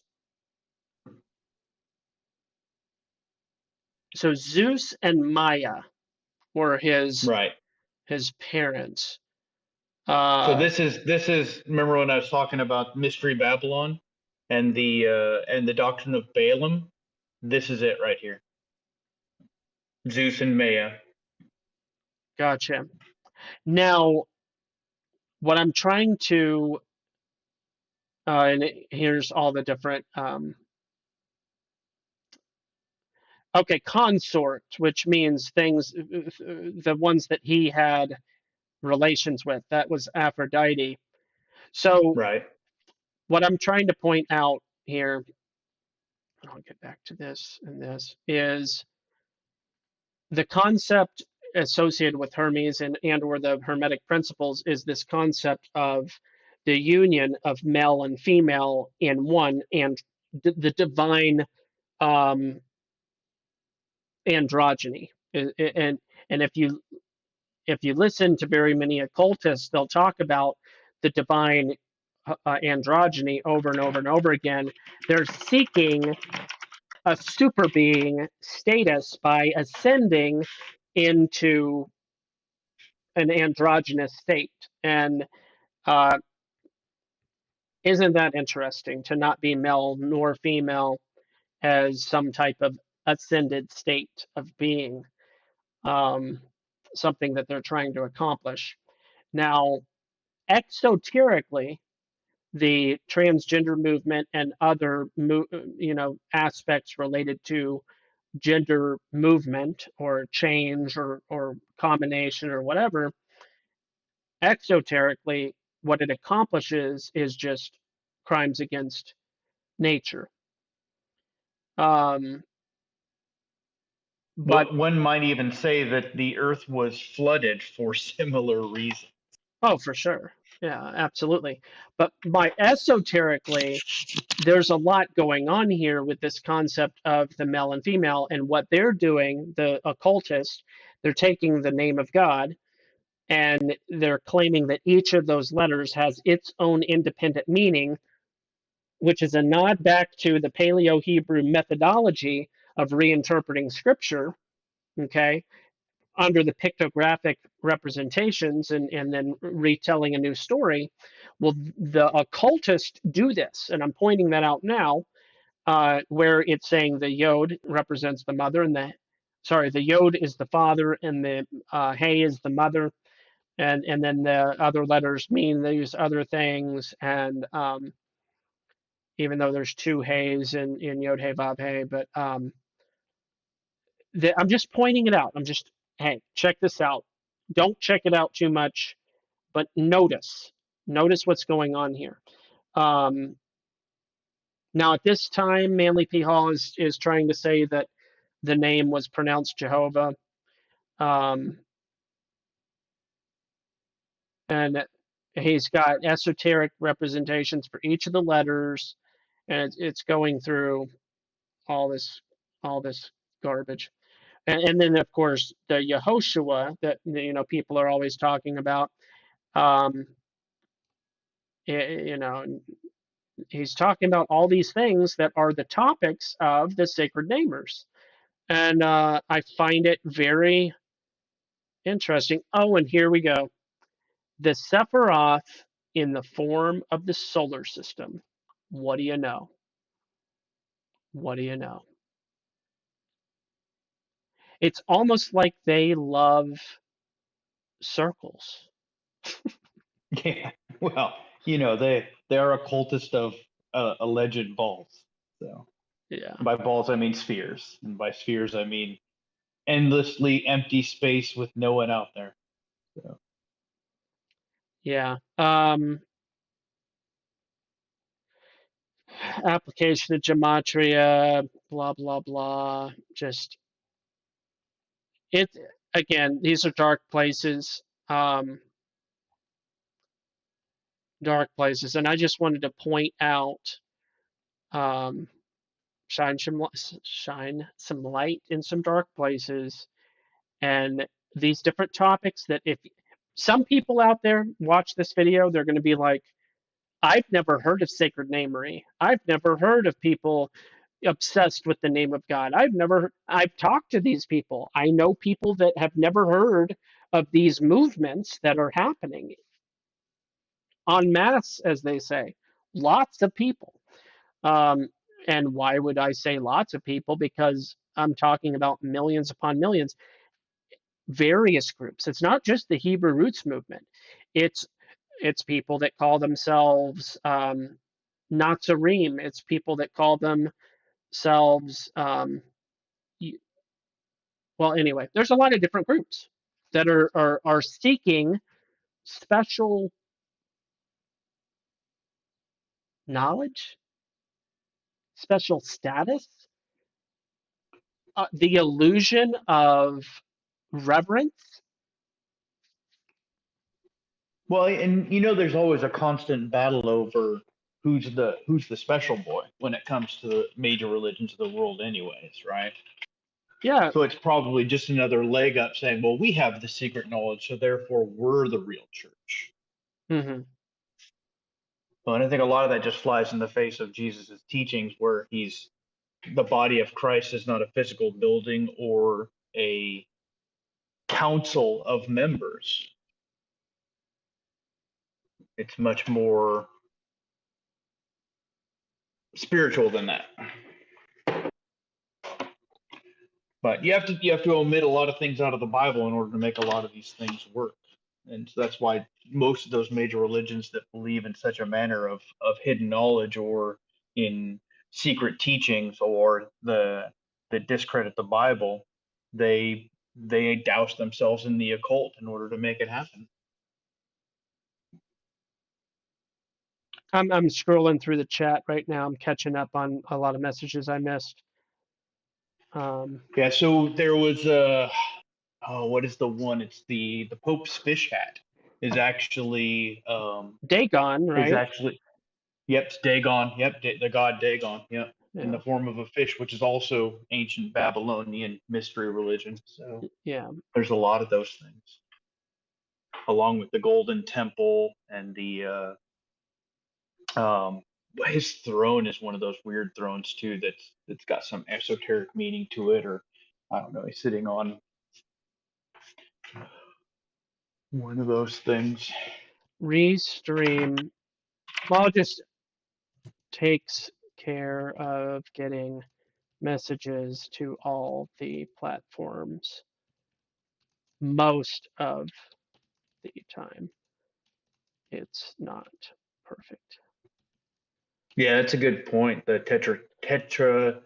I can't even say that word. Every time I see it, I think of that Hypercube movie, The Tesseract. Yeah, It's my favorite horror movie, by the way. tetragrammaton. Thank you. Yeah, it's not Tron. Uh, yeah.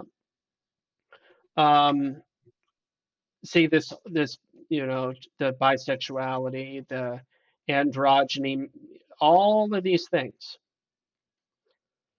they're all connected, and over again I'm trying to let people know the connections. The dots connect. The dots connect. um let's see here.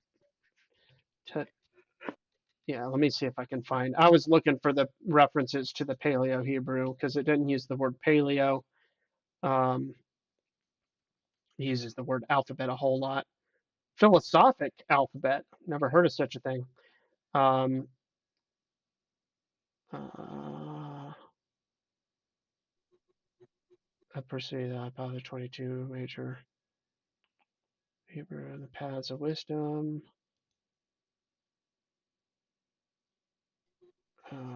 Blah blah blah. Unnumbered. Origin of the remain, which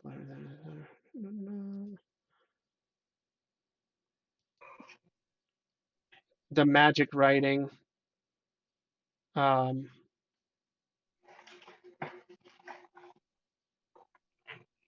there was this weird sentence in this one section here. The section of Johann Valentin Andre. In certain esoteric circles,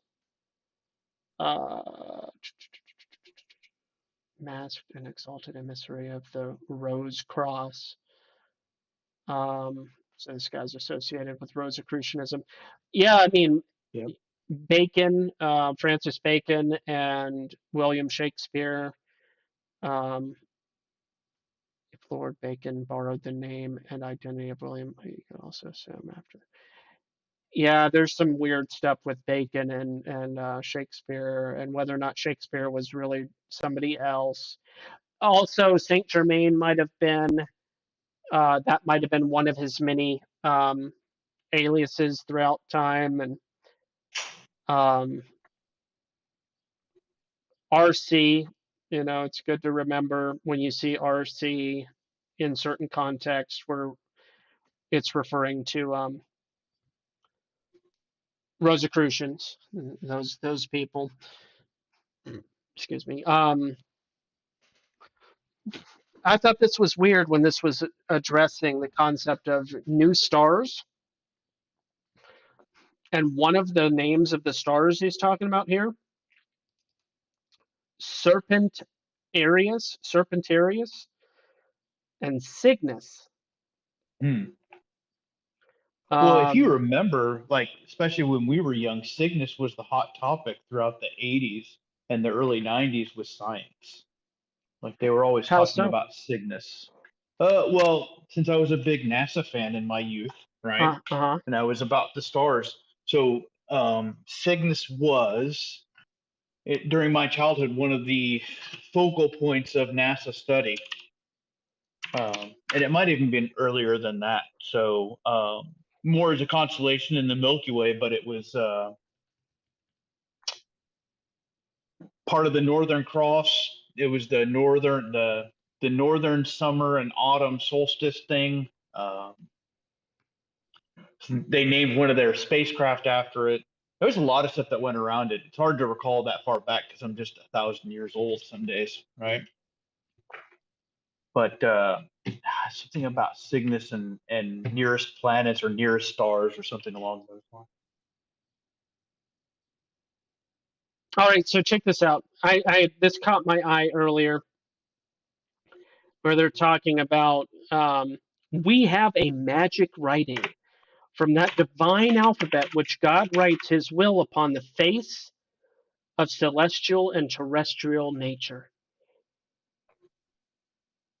And then they talk about the confusion of the languages at Babylon and stuff like that. But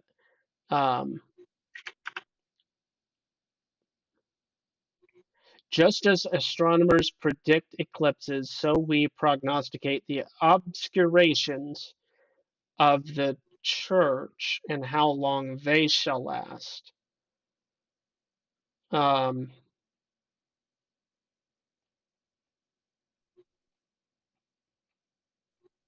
right, I'm about done with this document. I'm gonna just minimize it.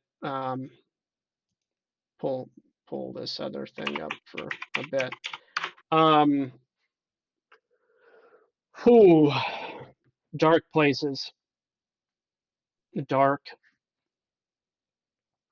places. I don't know if you're aware that probably Alexandra has been making more videos. She took a long hiatus for, it felt like maybe over a year at least, maybe even 2 years. But she's back at it. and she's done some good videos recently. One being An Inconvenient Reality, and the other one called The Root of All Evil, where she does more of the same thing that she did in her original blockbuster hit, as they colloquially speaking, which was An Inconvenient History. And that video was probably one of her best, broad sweeping, big picture, who's behind the lie, and I am trying to help people see the connections and recognize there's a common denominator, and calling it a group of people like the Illuminati, calling it a group like the Builders, calling it any group besides the original enemies of God is a distraction and a deception. And recognizing that the enemies of God have been doing their thing, playing their games, garnering disciples and apostles for their messages. That is what everybody needs to see. And why would I talk about Manly P. Hall for almost 2 hours? Why would I bring up such a subject of darkness?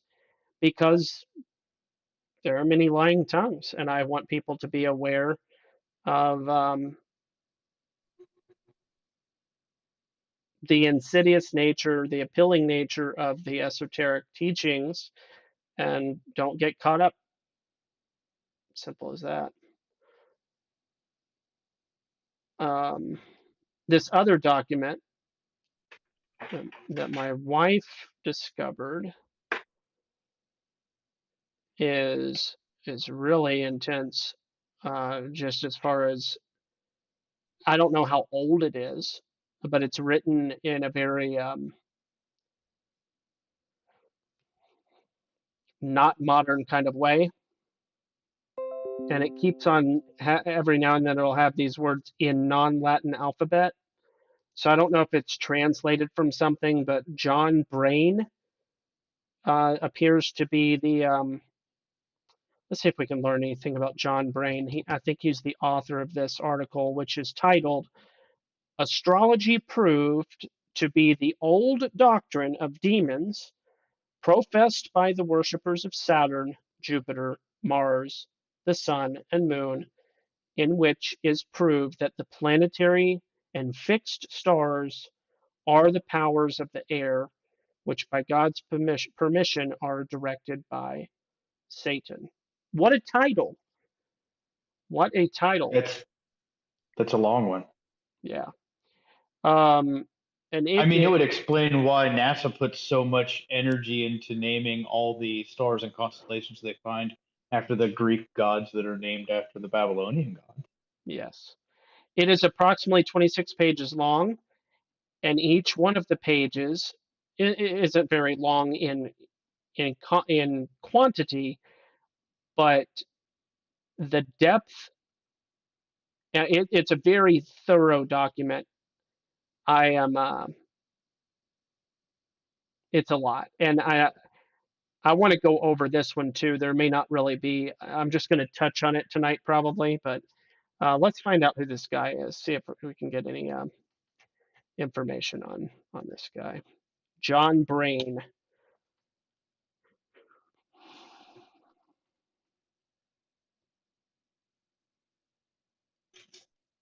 John Brain. John Brain, 1541 to 1586. Maybe might be the same guy. Hold on.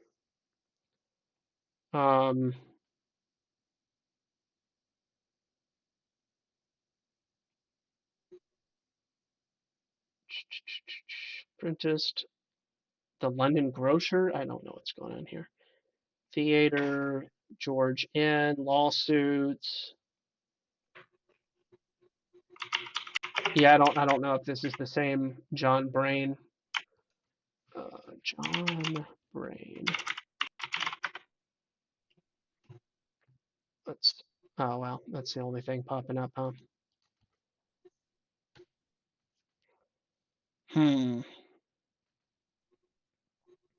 You're trying to look it up too? Yeah, I didn't. I looked under the title of the book, Oh yeah, good idea. but I didn't. I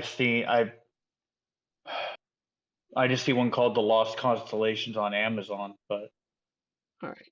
Yeah, I'll I don't know if copy. that'll point to a author's page. It's literally this website is Early English Books. Um, it's it's a website, an edu website. I don't know how she found it, but let's look up the whole title and see what happens. So it pulls up obviously the website that I came from. Pulls up another website, another edu website, another edu website.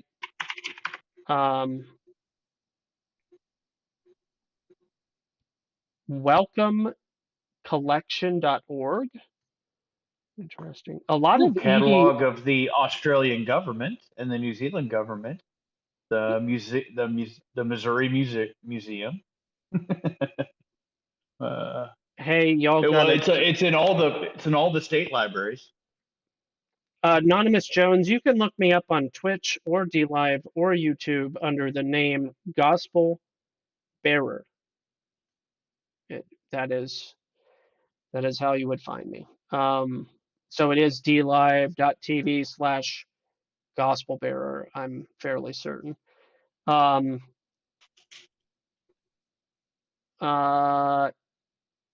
fascinated how this document is in almost every university website, as Yeah, if it's an extremely important document. Because based on the content, I would expect it to be, hand wave dismissible. But instead, it shows up over and over again. Well, it's even on Amazon. Sure. And Google Books. John Brain, astrology, date 1653. Is that the same year we were getting with the other John Brain? I think it is. No? I think it is. William Brain, 1653 to 1692 on Ancestry. Not the same guy. Yeah. Well, he's from Gloucestershire, so he's from England. Could be the same guy. Okay, John Brain on Infogalactic, 1541 to 1586, different guy. May be related, but not the same article on Infogalactic. So anyway, this book was written in 1653. It's 26 pages long. Got a very fascinating title. It shows up in all sorts of universities, from Oxford to Stanford and beyond. What in the world? I didn't look up Jesus. What in the world? I didn't look that up. Here, search. They got you. The Illuminati's got your keyboard. Something. I don't know. So we got this link, and then astrology proved to be the old doctrine of Medea professed by worshippers of Saturn, blah, blah, blah. And then it keeps on going. Here, let's click on this link and see what happens.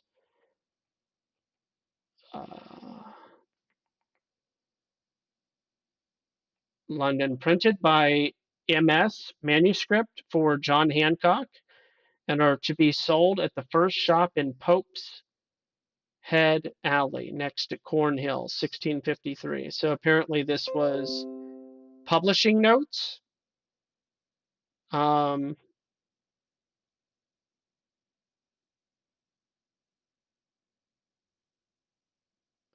Something tells me there's some sort of connection between this book, the Founding Fathers, and that's why it's in all the libraries.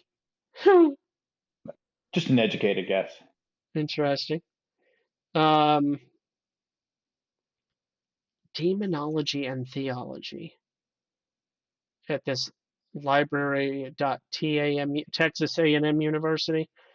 Yeah, well, I know during the 1960s and 1970s they used to teach demonology courses at Texas A&M. Yeah, but why though? Because that's what them crack smoking hippies did back in the 60s. They were boomers. They were into everything, evidently. Yeah, good point. The character of Yep. the trying evils. Uh, there's a lot of connections with this writing, and it's all over the place. But anyway, this is the actual link to be able to read it. I'll put it in the chat, and we'll hey y'all, good for you, Anonymous Jones. Oh, was all about Crowley. Crowley told him, if you need guru, you are not ready. Right. I guess I missed. Papus wrote a book. Hermetic. Yeah.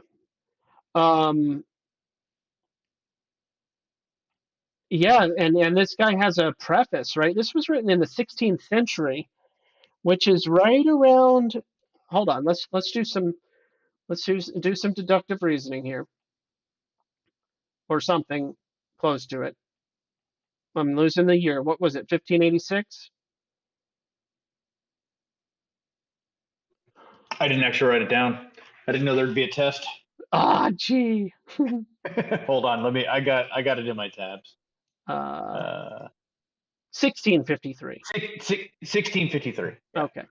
So, oh, this is interesting timing because it was 1660. The right Copernicus and then 1666 was the specific year that the heliocentric model. Hold on, Copernicus heliocentric taught. Let's see. We'll see what I can pull up here. 1543 was Copernicus. Who was it in 1660 and 1666? And who was that guy? Because there's somebody from 1660. Something happened in the 1660s.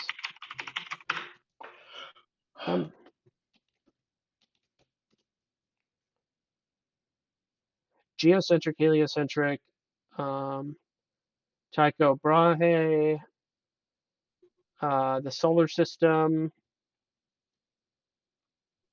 Hold on.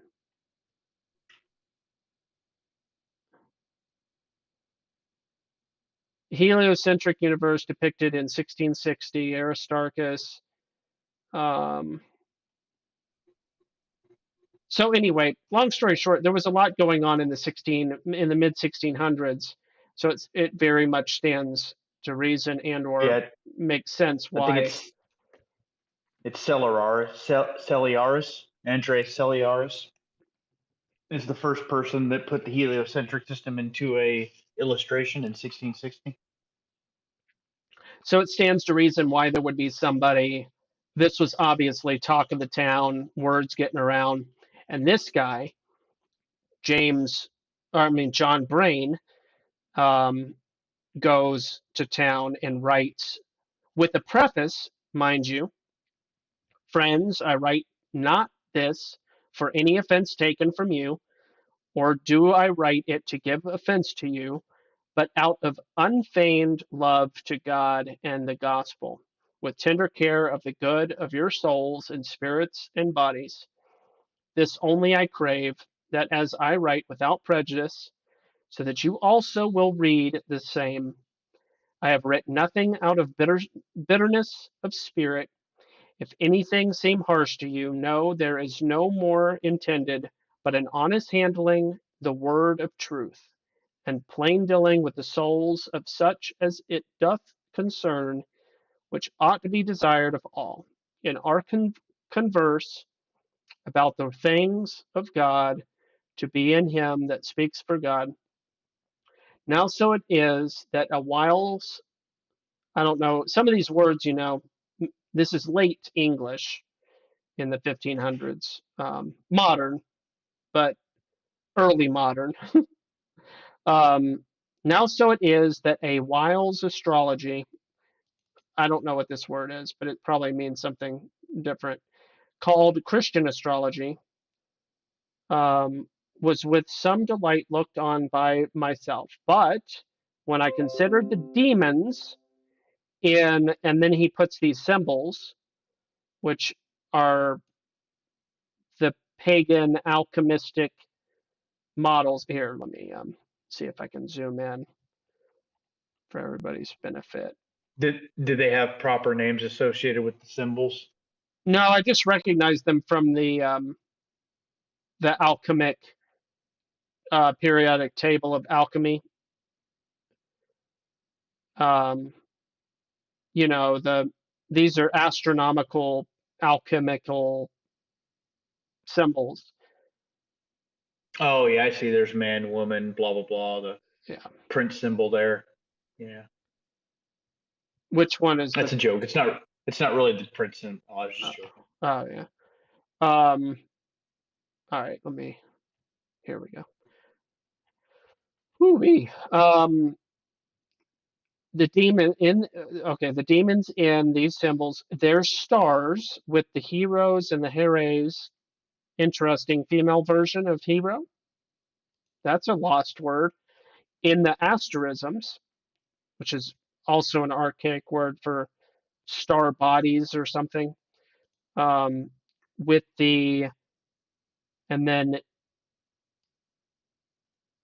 some of these words that are supposed to be written here are lost because he wrote it in some kind of other font or whatever. I don't know. In the zodiac and the doctrine, God in mercy undeceived me, and therein bound to seek the promoting of the same good to others also.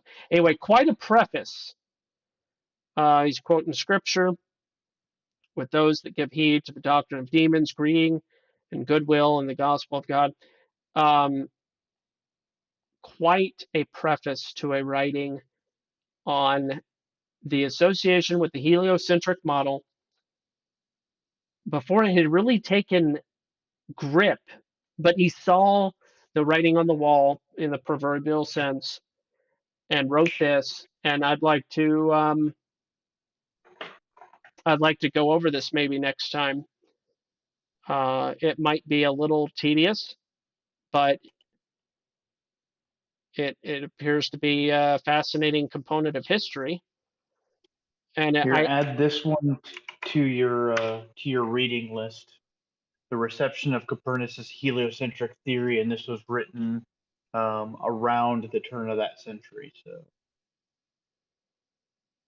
and well, this is a retrospect from 1973, but it goes into very similar topics as to some of what you're reading here, just in more modern language. yeah, gotcha.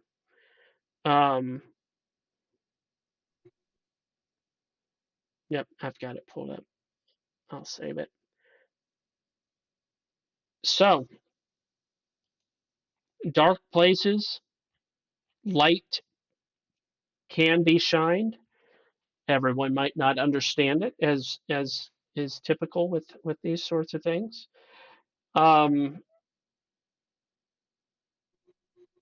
There's a couple other points of interest or things that I'd like to share. I'm on another Discord concerning people in my geographic proximity, meaning either this state or neighboring states. And I shared a particular documentary by the Truth is Stranger Than Fiction YouTube channel with someone. They watched this documentary titled Ethereal. Look it up, it's really great. Just under 2 hours long. I really like the Truth is Stranger Than Fiction channel. and recommend it all the time. But this was someone opposed to the concept of any deception associated with space, the heliocentric model, opposed more than likely to the concept of flat Earth or the reality thereof.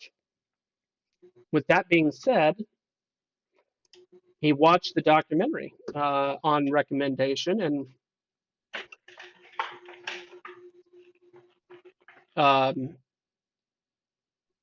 it's a good documentary. And it's a hard one to ignore certain details within it. And I think it piques people's curiosity, but topics related to the truth and deprogramming yourself from the mainstream conceptualization of what is versus what really is, or what they say is versus what really is. And that deconstructing that programming is, I don't know. Sometimes I wonder if certain people are even, if it's even possible for some people.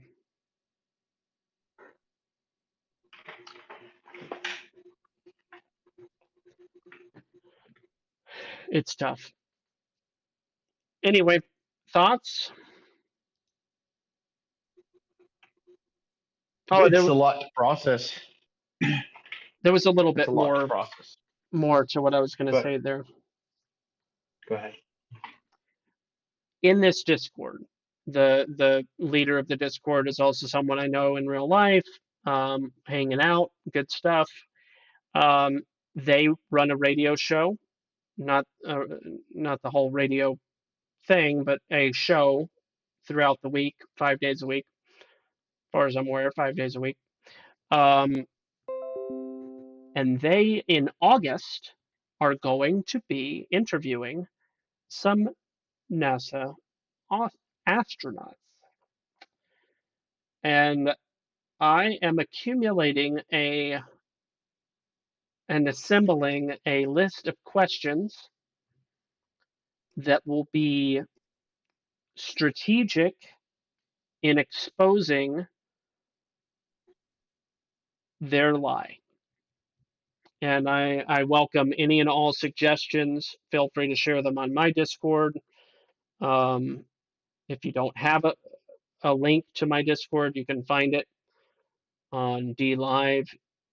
I put it in the chat all the time. I'll put it in the chat right now because I'm saying something about it. Or maybe, can you do that? Here, let me see. Maybe I can do it like this. Scroll up, go to this.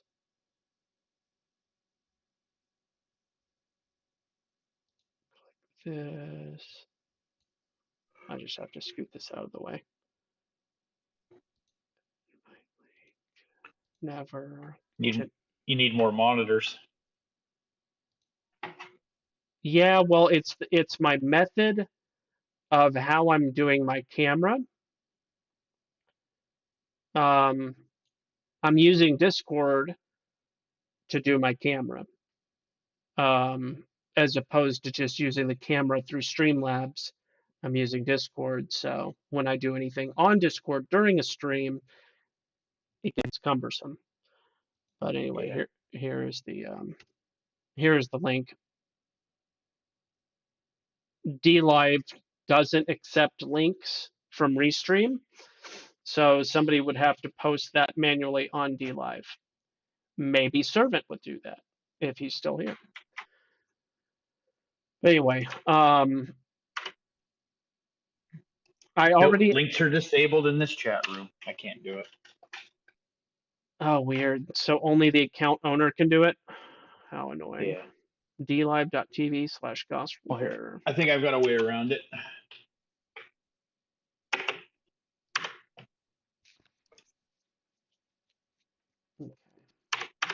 Well, yeah, I mean, No, it doesn't even like it like that. Oh, gee, I can't. I've got to log in. Log in then. Authentication mismatch. Oh, the captcha gotcha. It's always the captcha. Or log in with Gotta you. pick. I think I'd log in with Gotta pick. YouTube, and that's the problem. Yeah, you gotta pick the 37 buses. That one always gets me. Since I don't take public transportation, I seldom know what it looks like. At least that's the story I'm sticking to. I found it. I have to log in through YouTube into my DLive, and that's why it's all jacked up. So there you go. There's the link on DLive as well. I've ignored DLive. I see that I have way more followers on DLive than I do on YouTube, but at the same time, I don't know. I'm looking at DLive right now, and it's got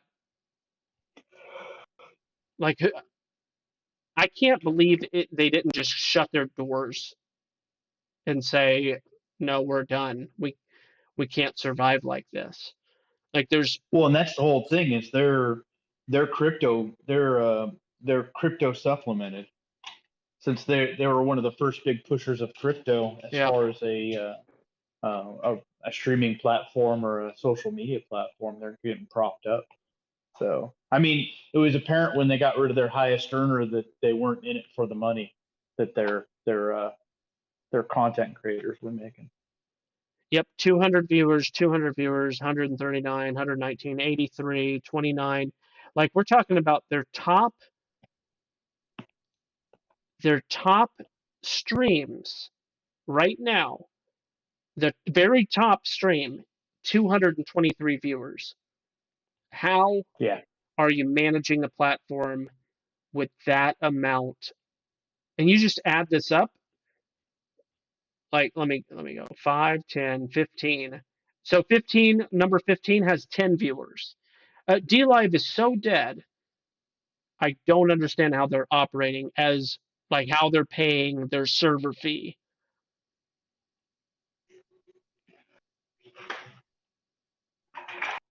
They're on that Google model. Foreign donations or external donations. So Yeah, maybe I mean, they. do lemons even do anything anymore? I think I've had the same 600 lemons since they shut all the lemons down. Yeah, I've got 8.34, which means somebody has given me lemons in the past 2 years because or 1 year, no, year and a half. I wiped all my lemons out and cashed them out a while back. Um, I think I parted out to zero. Um, Yeah. but yeah, I have 8.34. I guess you earn lemons just like on Odyssey. I don't know. I don't know how. Well, you're obviously getting um, recommended on YouTube. So How so? which is what because you had one person come in off YouTube today.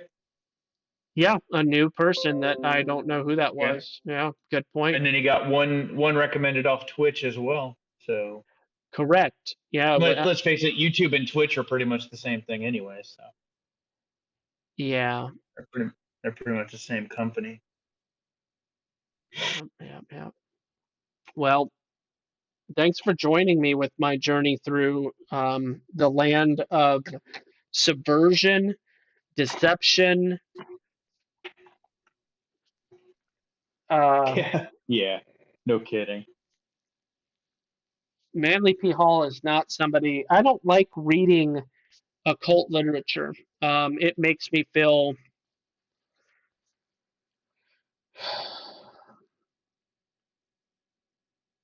I'm not necessarily I'm not really it's not that I'm tempted by the ideology. I just feel like it's dirty. I feel like I may as well be talking about sodomy or some other nasty, Yeah. disgusting thing because when I read it, I'm just offended, basically. Would you like to hear a story about when I was a child and the slapping that I got for the convenience store magazine rack? Sure. So but before I was 12, it was common practice that the convenience stores would carry the adult magazines, right? Yep. And the only requirement they had from the federal government is they put a piece of brown paper over the front cover, and they could put it anywhere in the store. Mm, And so, mhm. like you reading the Esoterica, the the response that I got from my mother after I pulled the paper sheet off said magazine um, made me feel really icky. So I get what you're saying, Yes. but Yeah. A there's some lot of people, real. that moral response, when you talk about that, is actually foreign to a lot of people. Yeah. There's a Well, lot of people that's because shortly after they just moved them behind the counter. That's it. well, what I'm saying is there's a lot of people that are so desensitized to their own sin that you describing having a moral response is foreign to a lot of people out there. Um, there's a lot of people that make light of different sins, and it's it's sad, but it's a good reminder about how deception, how deep, how the tentacles of deception, and and hopefully anybody that was even slightly interested in the Book of Enoch will think twice and and do more research if they feel it necessary before they dive head first into a boiling pot. This out of the frying pan and into the boiling pot is going on big time right now, and that's why I mention probably Alexandra is because she exposed that in one of her recent videos about this concept. They're going to make it so bad, this whole great reset, great reset, great reset, and she's pointing out that this other lingo thing that's happening under the banner of Q and other movements, the category of the Great Awakening, and people are waking up, right? Is actually you've got the Great Reset associated with the Satanic Dark, and you have the Great Awakening associated with the Luciferian light, the false light of truth. And people are going to be so sick and tired and ready to for any solution, problem, reaction, solution, Hegelian dialectic. They're ready for anything that they will go straight into the boiling water of the Luciferian light to solve their woes. Oh, we don't want the Great Reset. Yeah, the Great Reset is just a tool. The Great Awakening. Yeah, there's so much going on right now with the whole revelation of UFOs by the United States government and all Yeah. these tropes that they're setting up for the world to usher in that one world religion. Because the Great Reset could push people towards that one world religion that will be much more appealing than living in your pod and eating your soup paste, The your Soylent Great Green. the Great Awakening. Doesn't it sound so much Yeah. better? Less Yeah, I'm down. Where do I less get one? Can I buy two? less abrasive, welcoming. Wake up. Everybody wants to be awake. It's all a perversion and appropriation of the true light. When the Bible says, "Awake, O sleeper," right? These are biblical principles that are then appropriated by the mystery religions or the mystery Babylon associations. Ew, yuck, no thanks. I'm going to be over here with my family. We're going to be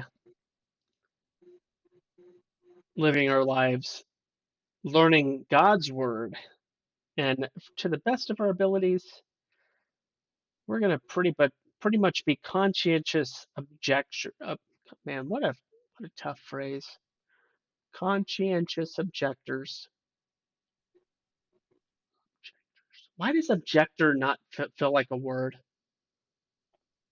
There's a lot of English words. Well, English. I'm going to say there's a lot of American words that are misapplied um, in their plural and singular context. Yeah, but conscientious objector, like conscientious objector, that's a phrase. Right. It is a word. It just feels weird to say. Yeah. Well, it's a you're active. You're with forethought objecting. Yeah, and So it's that's what actually a military term because it was originally coined in the of the the draft. 1960s and 1970s for not only the draft, but if you were in the military service, they had to create a provision for you to get out, and it had to fall within the realm of the age, sex, creed thing I and thought religious beliefs. I didn't realize there was a provision for it. I thought to be a conscientious objector was a bad thing, but it was Well, actually a sanctioned behavior. so so in legal terms, right? Because that's how the world works is in legal terms.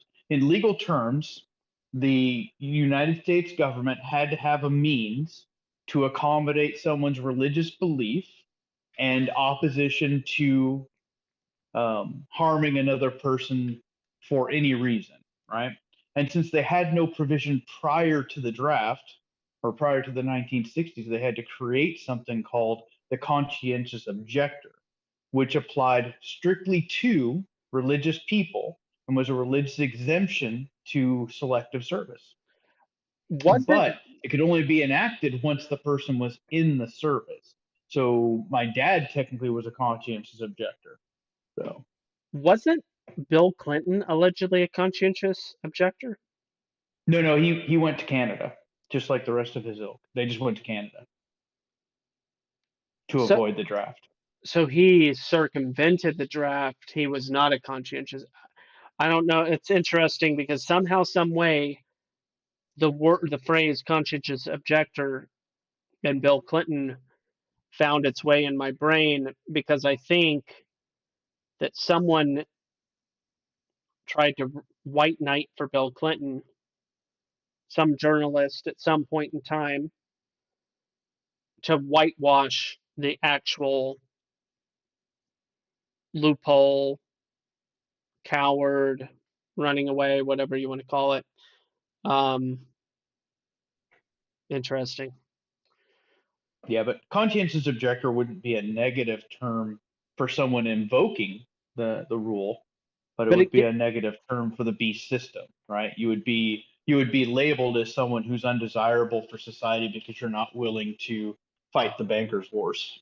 but it gets used in a derogatory way about people.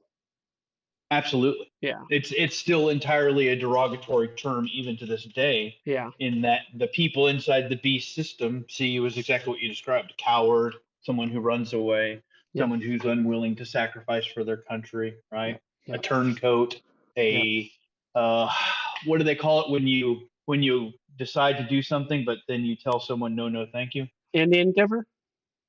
Well, I think Indian giver just has to do with giving things, but this is like I you know. make a promise and then you backtrack on it.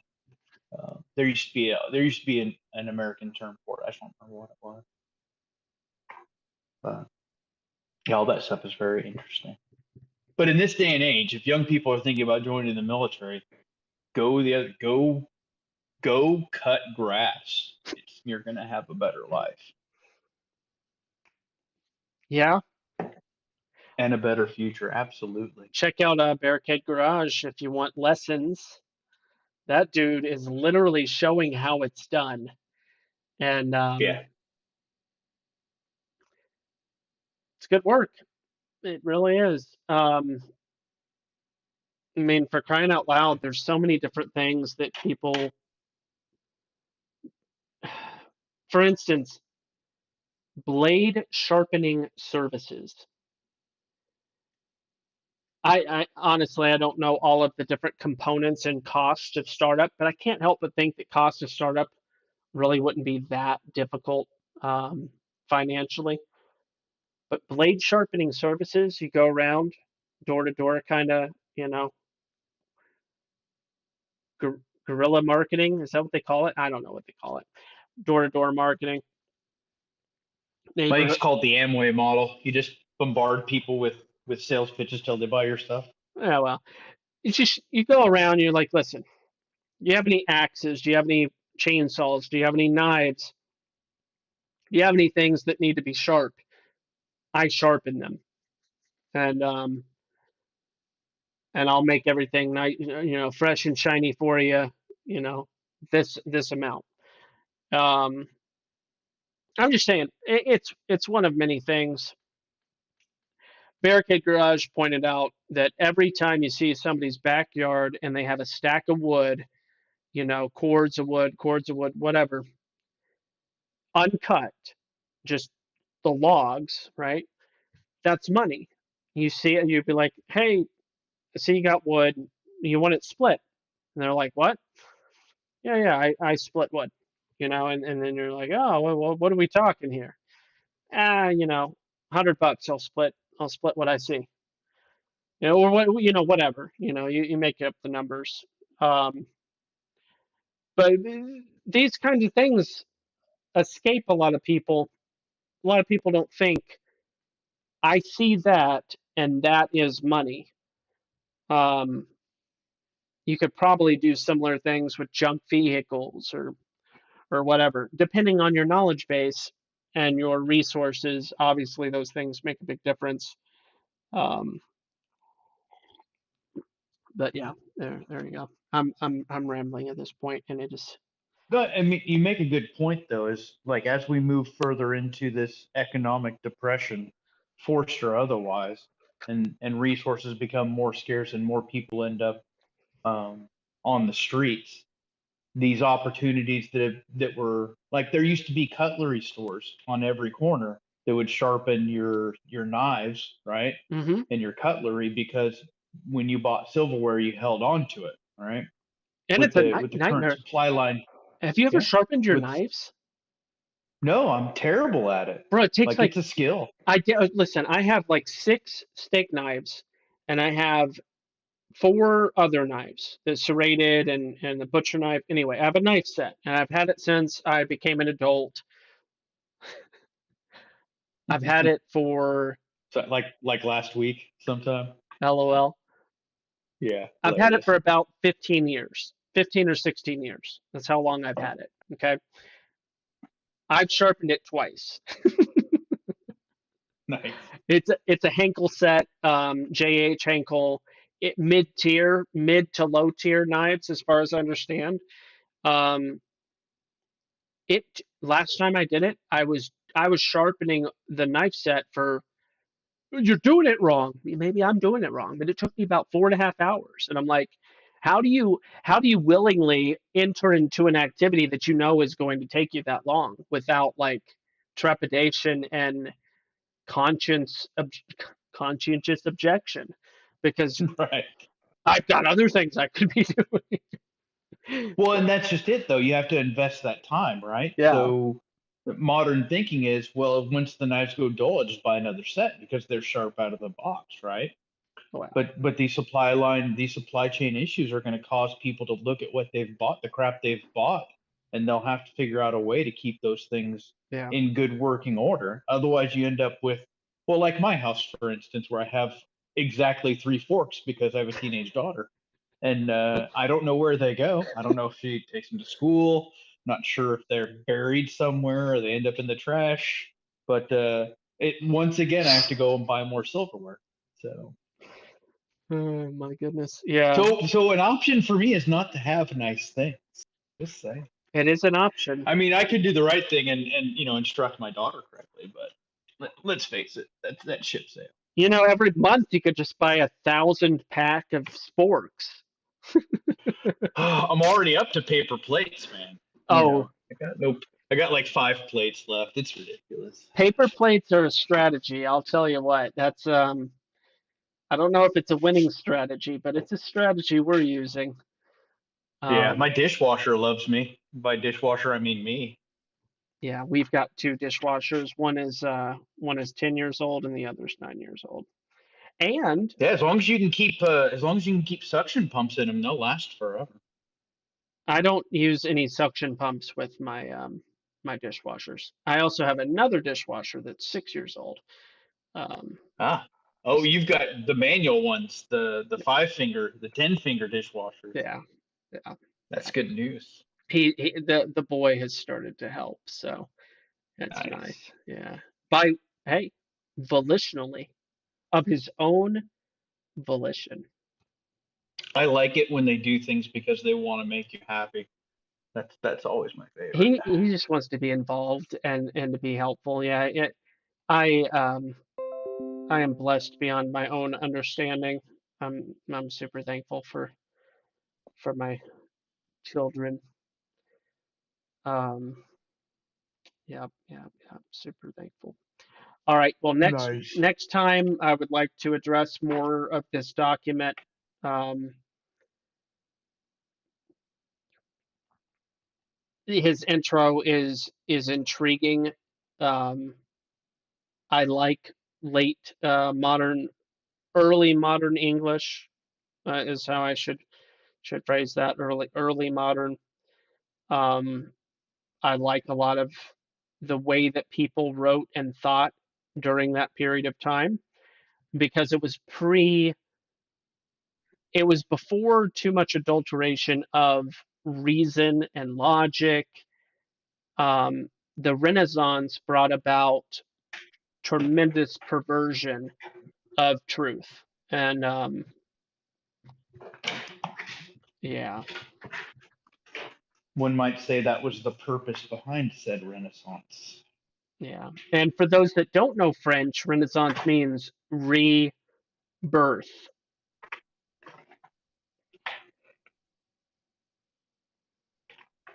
Hmm. Another appropriation of biblical terms and ideology. The devil is a liar. He's an imposter. Don't be tricked by the false light. That's kind of the overarching statement I'm making on tonight on this video. And on that note, I'll still say Yahweh. It's not like I don't think that the word inherently is evil, but my point is obsessing over the Tetragrammaton, obsessing over the sacred names, obsessing over Paleo Hebrew, misapplying, using horrible logic and methodologies for interpreting the scriptures, such as the pictographic interpretations and so on. Don't do it. You're literally mimicking. You're directly mimicking, mirroring the methods of the Gnostics, the methods of the occultists. It's not a good look. That is my warning.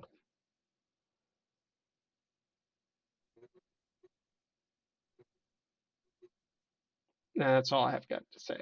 Just like Forrest Gump. Nice. Well done. Yeah.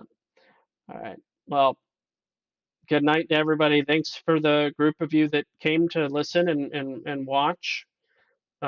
Biggest numbers I've had in a long time. Our current 5.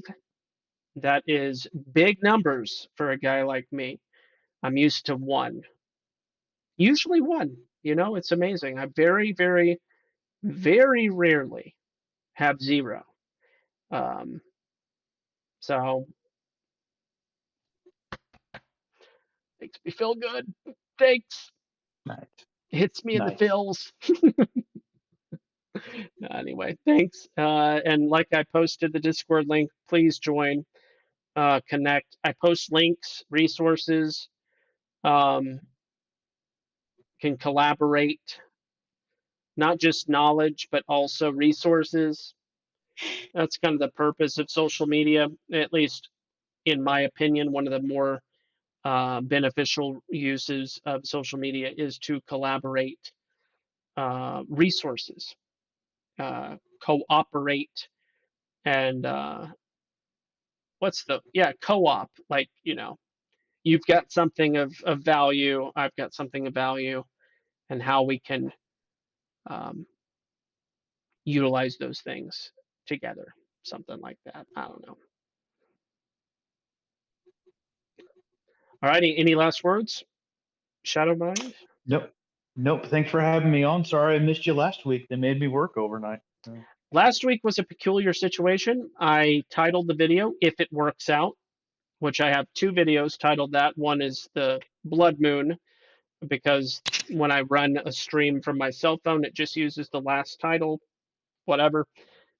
But the "If It Works Out" video, that's almost 20 minutes long, my mic wasn't working the whole time, and everything that I said was lost. And it's slightly ironic. My topic was on passivity, and that's what I was talking about. And I ironically retained the stream. I didn't delete it. I remained passive to maybe prove a point. I don't know. But last week's stream was a short one, and I was a little frustrated with the fact that I had spoken for 20 minutes and all my words were lost to the wind. It is an ironic stream. If it works out, it didn't work out. It's interesting. Good night, everybody, and I'll see you next time. Good night, GB. Thanks.